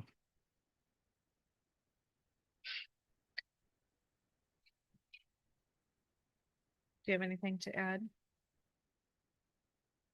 The dates of this event are completely up to the village. Yes. We, as the sheriff's office, have the responsibility for the entire county. Country Thunder is a 30,000 person per day event, and I completely understand where y'all are talking about. We're not Milwaukee County, where you can have Summerfest and a Burr game and shows at every venue downtown and be able to staff those with law enforcement. We already bring in law enforcement from around the county for the Country Thunder event. Yeah, if you guys don't want law enforcement at DOS Fest, that's up to you. But we're during that weekend, law enforcement and the West End Fire Departments for the most part are tapped out. Unless there's an extreme emergency elsewhere in the county, most of the law enforcement off duty are out at Country Thunder. That's the point I've been making at every meeting. We're not Milwaukee County. We're not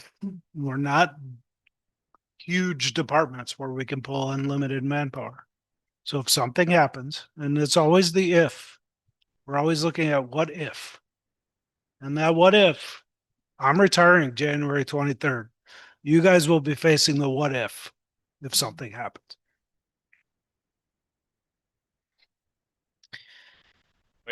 Maybe just add to that under the comment was made that nothing can occur on Country Thunder weekend. That's not what this says. This says DOS Fest will not take place during Country Thunder weekend. It might be wise to ask the sheriff's department to opine on the ridiculous comment that was made earlier about If the brownies and the brownie. church groups want to come and not have alcohol and have a calm event at the county fair grounds, we're completely fine. Because personally, I don't even think they'll need security. Yeah. And I guess our question is we can have World of Outlaws that weekend. Like you guys aren't saying no to that. And I'm not saying we're changing that. I'm not trying to be that person. And we're not even looking to have DOS Fest on Country Thunder weekend. It's just the verbiage in the conditional use permit we don't believe is necessary. That we can host a raceway event that we can fill our grandstands at 5,200 people on that same weekend. We can sell alcohol, we can sell mixed drinks, we can do all that. We can party all night until 11 p.m. And we can do that without your approval. And to your point, maybe this harkens back to when the belief was DOS Fest was going to be like really gigantic. Yeah, I mean, I think that earlier this year, you guys were saying it might be 30,000 people. She estimated And 25. so, Yep. you know, you have And- to understand where. Which we do. We totally understand. That's why we're coming back to say, okay, we have a year under our belts. We don't know anticipated attendance because we only have 1 year, so it's Okay. guesstimation. And I believe this expires at 26. It does. I was just So going to say that. 26, okay, this event has 5,000 more people this year. And then in 27, okay, now you're talking, oh yeah, we're gonna be Yeah. at that 30,000 person mark. That's gonna be an issue that you guys are Yeah. gonna have to deal with that. Based on what happened last year, Do we have a huge problem with DOS Fest? No. Right. But we don't have history either. Yeah. And Correct. maybe this is fixed when we come back with the That's what I'm kind of 5,000 thinking, Jenny, like, whatever thresholds we come up with. Maybe it's fixed in that recipe. you know, would you be opposed to just leaving that in there? Or, and then when we redo this in 27, you'll have another year. I Sure. think I would be much more comfortable making a decision on that language. And I'm sure maybe the sheriff's department would too, if we now have, you know, a couple of years of. Sure.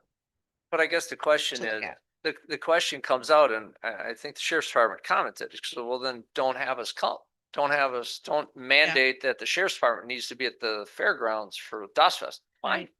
We'll be happy with that. He Yeah. doesn't need to be there. We don't need the sheriffs at DOS Fest. Yeah. He says the problem is he doesn't have the ability to man 2 people at DOS Fest. We won't have 2 people. I didn't say that. Yeah, Guys, did you say We, that? we staffed it this year during Country Thunder. Can we staff it if you have it and you require it? Yes. Okay. Yeah. So Okay, well, tell us what the parameters are. That's all we're asking for. What parameters you guys want us to follow? So we'll talk about it 2 weeks. The other thing was you have the fair has a potential 5-year request, You right? do. So I think it's important to give the fair the opportunity to with that request, the dates are chosen Sure. going 5 years in the future. Is that accurate? We have DOS Fest who has a plan for 5 years. They want to sign a 5-year contract and spell out 5 years that they will commit to being there. And we could ask them to please bring that for We'll the bring next it. round. Absolutely. Okay. Okay. So I is that think- tabled? I think. Well, I don't know, because to me, this isn't complete. There's nothing that says anything in here about security at all. And so it's kind of not a complete thing, Right, right? you- And it doesn't say anything here. There is a document, what Ramsey referred to before does have a security plan, the same as the 750. You're just not seeing it as part of the parent document. What I had submitted to Sarah, it has it all spelled out. It spells out it was the original, the dates from 2025. It has their whole mission plan, all that stuff, the insurance, the physical layout, the fire department approval, the public safety of 1 to 750 with anticipated attendance of 7,000 Friday, but that was all stuff for 2025. So we were looking to basically put DOS Fest into it, but obviously we didn't have the for sure dates. It was the biggest thing. So yeah,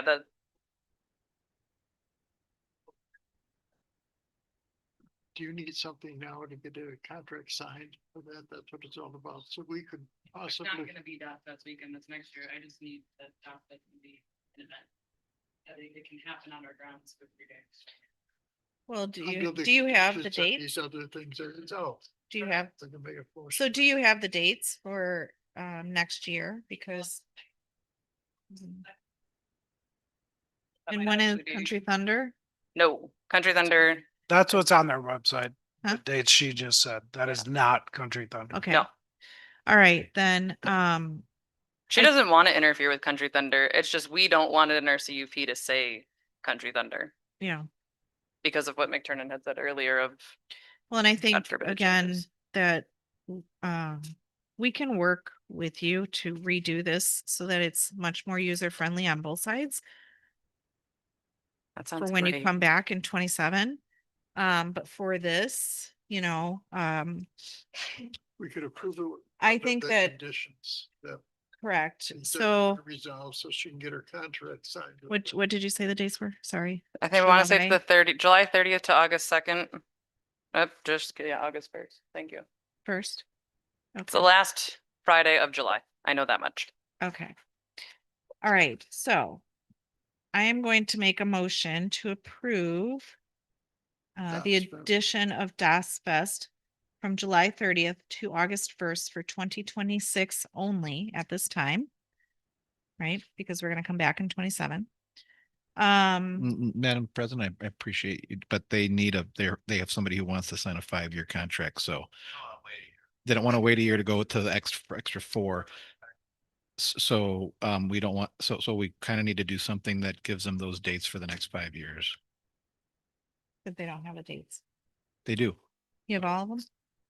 Yeah, so this next year is the last Friday of July, and then it moves to the last weekend in June, if I recall, is what they want to do moving forward. For truly, they want that to be their weekend, is the last weekend in June. But with everything and the length of time and trying to get anything approved for this year, for 2025, they picked the end of July. So moving into 2027 on would be the last, I believe it's the last full weekend of June is what they're looking at. In 27. 27, 28, 29 is what they were looking at. That has not been approved by our board yet, so I will put that on record, is that we Yeah. basically are waiting on you guys to know And if and when we We're can. talking about redoing this in 27 so that they won't have to list every single thing in here. Can we leave it broad to be that it's an annual event held over the course of 3 days? And Yes. if you guys really want it Yes. to say not on Country Thunder weekend, can take it out. Okay, I was like, cause could we say it's gonna be reapproved in 2027, but then we have to fight it then? But again, in 27,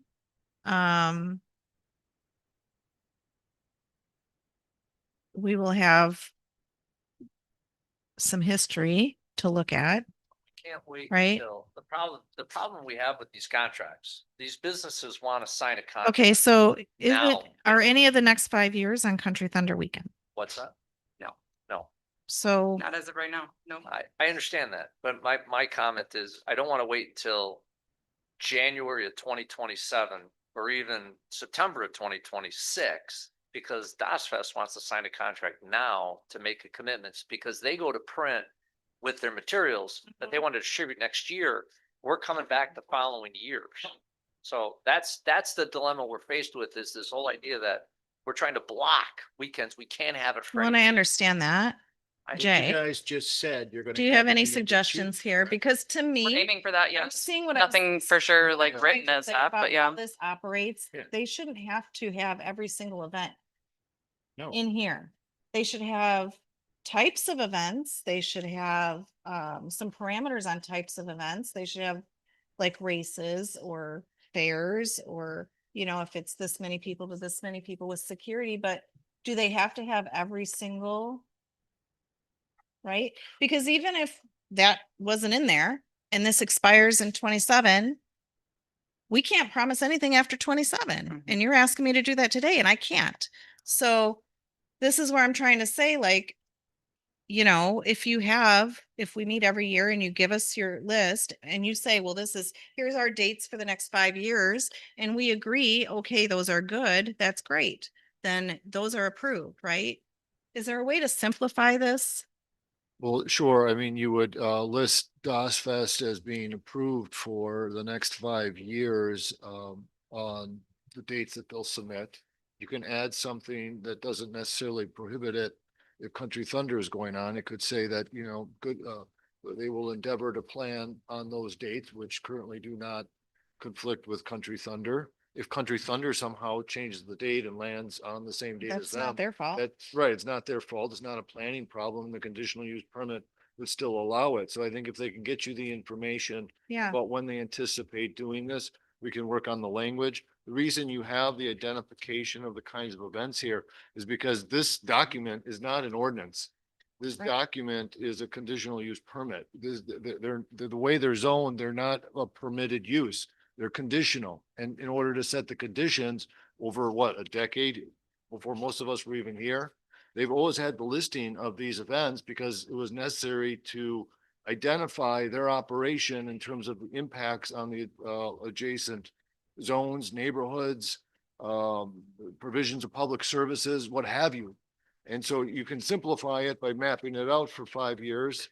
And we should bring in that document. The red page document, I believe, is only Yeah. 1 page of a 20-page, but because this is one of their larger events, this CUP should specifically say that it's attached as Exhibit 1 or Exhibit A. Then everyone knows what we're talking about. And then they have this one CUP And that's what governs for the next several years. And they only come back if they're triggering. I believe the way they come back is, I mean, they have to do updates twice a year, and those should be simple, and they should not be adversarial as to how things are going, because it's in everyone's interest. But if you want to change it, it's when you're triggering the substantive provision that requires a change. Yeah. Which they're currently recommending that it be changed to 5,000.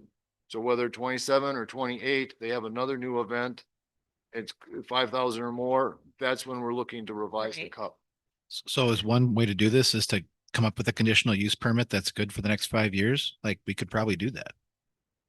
And then based on what Ramsey just said, if they change something in the parameters, that triggers having to come to us for an edit alteration. And I believe, and staff will have to correct me, because some of us haven't been here that long. But I believe the prior cups were envisioned to exist for several years at a time, 5 in fact. Unless there was, a substantial change or something that triggered the need to amend Okay. and go through the process of amending. So can you set it for 5 years? Yes, I think you can. Yeah, so we can change the date to 2031 Mhm. now. If we wanted. Do you Okay. collect all that information, bring it Correct. back in 2 weeks? We can set it for that. It's good for the next 5 Yeah, years. well, I don't know if, 2 weeks is, I mean, you're gonna have to get that, and then staff's gonna have to come up with a revised CUP, and I think Ramsey, you should look at it before it just comes before us, right? To make sure that things like that attachment are correct and all that. But, so I guess I would be absolutely okay with, if you bring us those dates, we can put them right, we can say yes or no, and I would be okay with extending it for 5 years but we do need to clarify the security part of it, and I think that it should be an effort with the sheriff's department, with the board and with staff and with you guys on what that is. So if that's, you guys are providing your own security, right?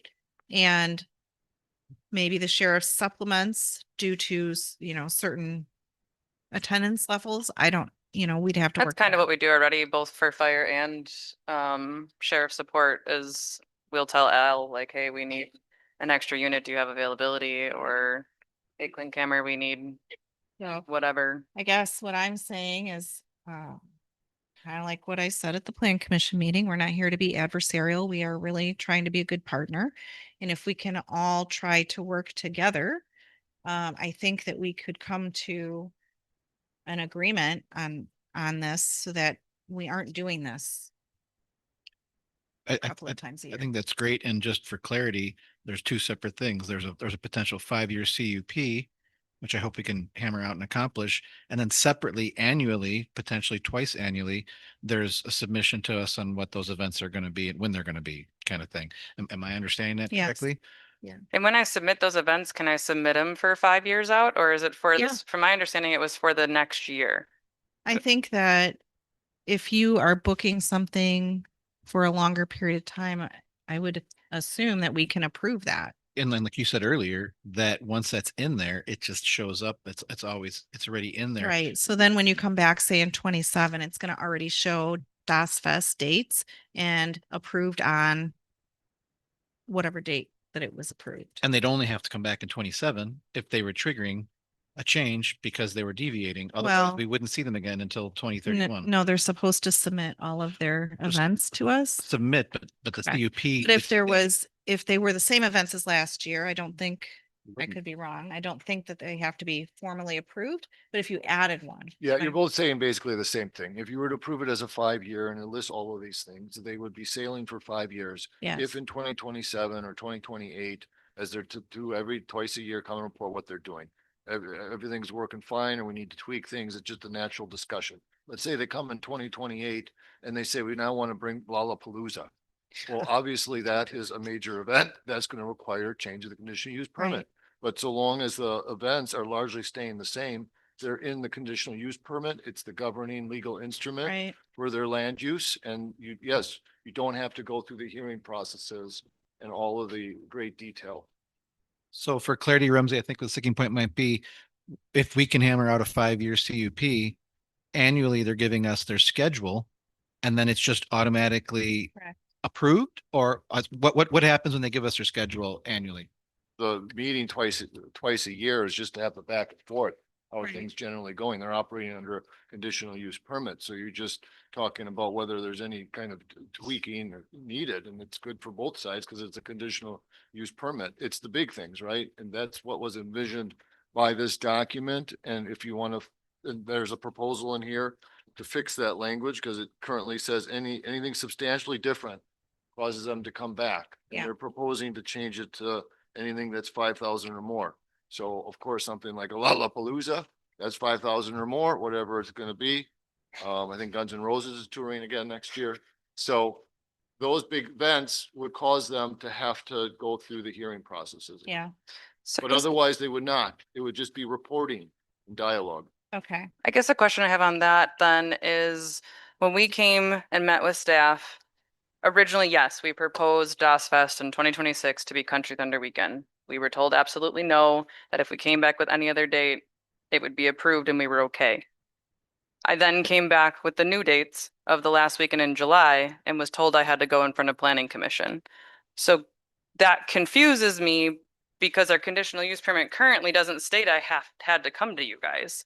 Because if that, and this is where I get so confused, but if that approval of DOS Fest was only a 1-year approval and the 1 to 500 wasn't that approval, that is null and void.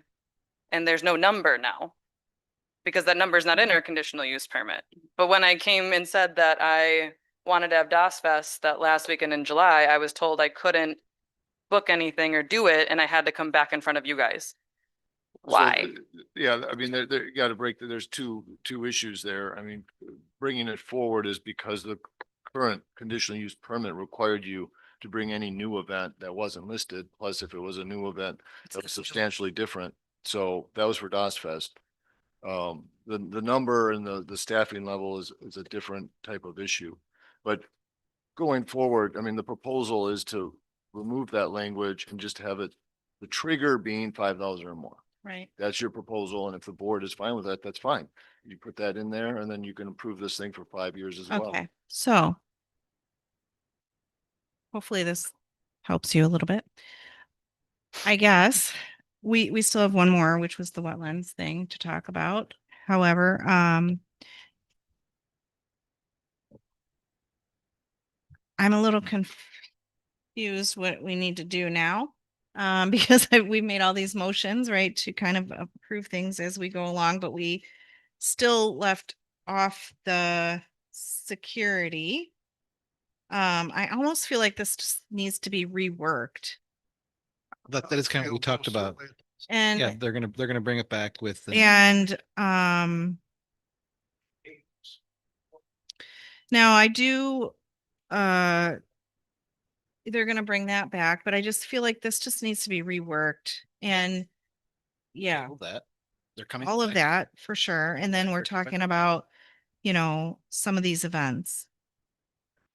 You can, if that's the will of the board, they can, table it to receive the additional information, bring it back in 2 weeks.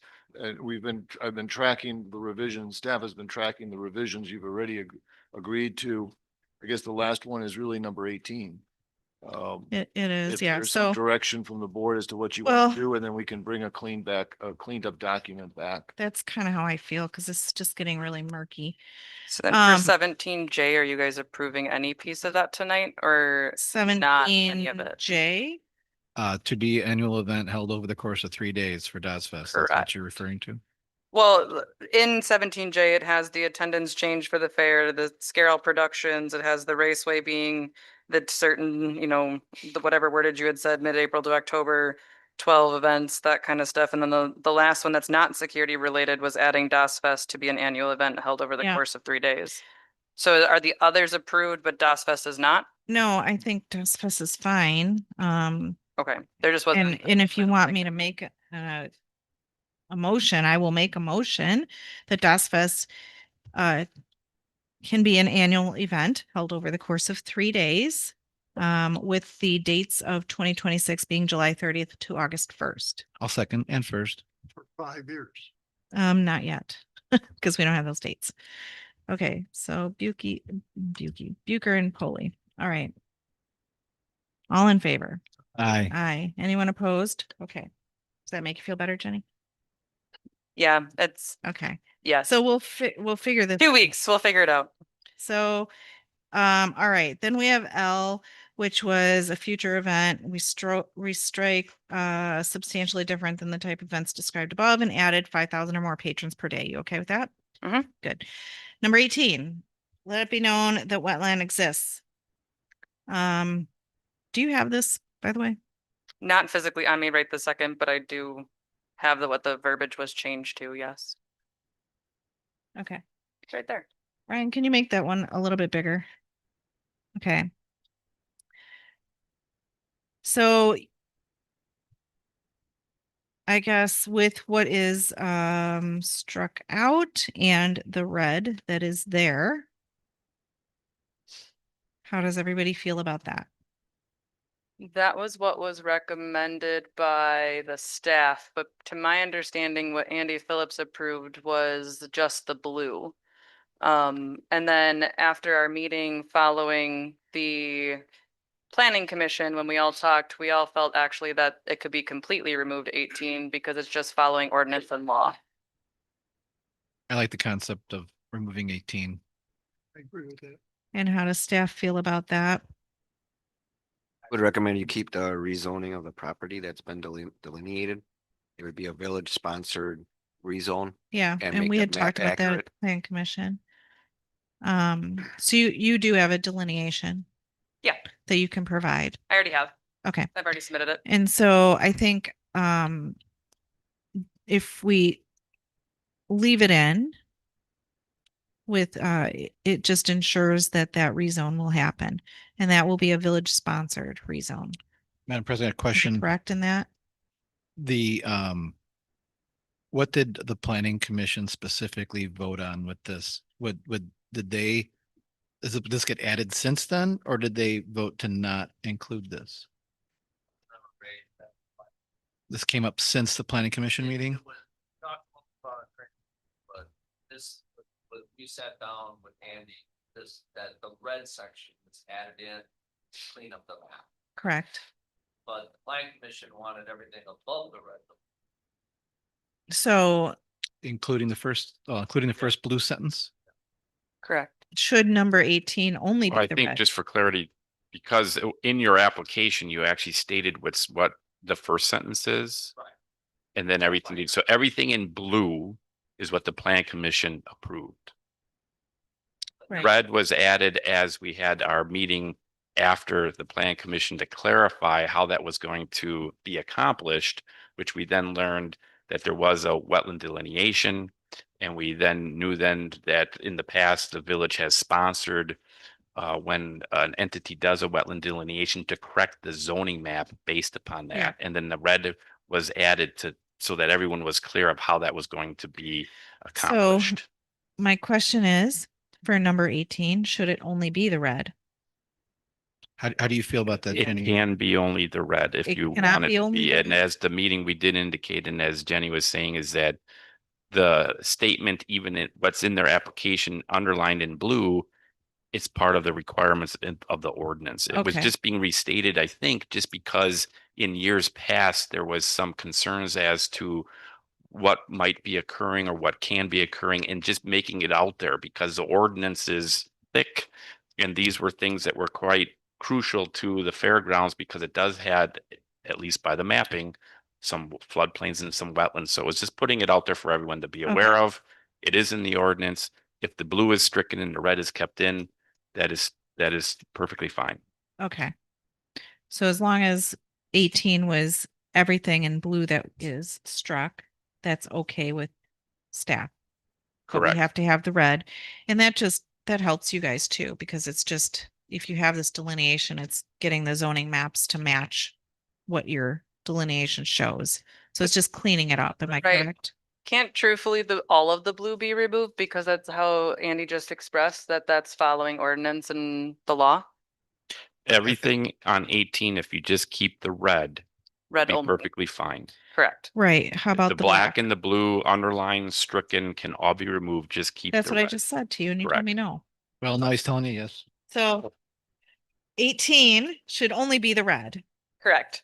And both parties are in agreement? Yes. Okay, perfect. I will That- make a yeah, motion easier. on number 18 to strike everything except what is in red. I'll second. I'm gonna give that to favor. All in favor? Aye. Okay, anyone opposed? Great. Okay, That's it. I think that's it, Jenny. I think so. So, President, yes, I don't think you did a motion on the five, changing to, sub K, 5,000 or more. oh, on L? Everyone agreed Or that you can K? do a motion. Yes. Okay, so I will make a motion on K to strike substantially different than the type of events and just leave it as 5,000 or more patrons per day. I'll second. All in favor? Aye. Aye. Anyone opposed? Okay. All right, so if you can work with staff and get some security things together, have other examples. I'm not sure if it will happen in 2 weeks, but we'll do it as soon as we can get that figured out. Jay, would you be able to help with, Weeks. you do? Yeah, he's down. Okay, great. We'll obviously have to have Kenosha County Sheriffs involved too, but I feel like we just need to make this a little bit more simple for everybody involved, period. So if it has a provision that if alcohol is being served, then this, so be it, right? Is that okay? Yep, that's perfectly fine. We would love it to be See? nice and simple. Okay. Great. 2 weeks You're dismissed. and we'll meet before. Thank you guys so much. Okay, all right. I don't even know how to record all those motions, Sarah. All right. Oh, okay. Now we'll go on to number 11, the clerk's office. Discussion of possible action on the following. 11.1, approval of minutes from the village board meeting held on November 18th, 2025. Make a motion to approve. Pete, go ahead. I'll second. Gant and Polly, all in favor? Aye. Aye. Anyone opposed? Abstain. Okay. Okay. 11.2, approval of election workers for the 2026-27 election cycle. I'll make a motion to approve. I'll second that. All in favor? Aye. Aye. Anyone opposed? 11.3, property maintenance extension requests from Laura Cody, 11404 Fox River Road. Hi, Laura.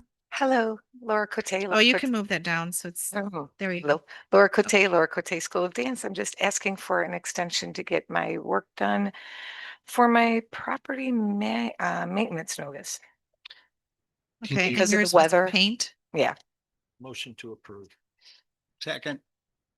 Before we go any further, did we want to say to get, but that we think the expectation is when the weather is warm enough, right? Because you're putting paint. Yeah, on the usually building. we put a time limit. We usually put a time limit on it, so it'll be taken care of by X. What do we want to do with that?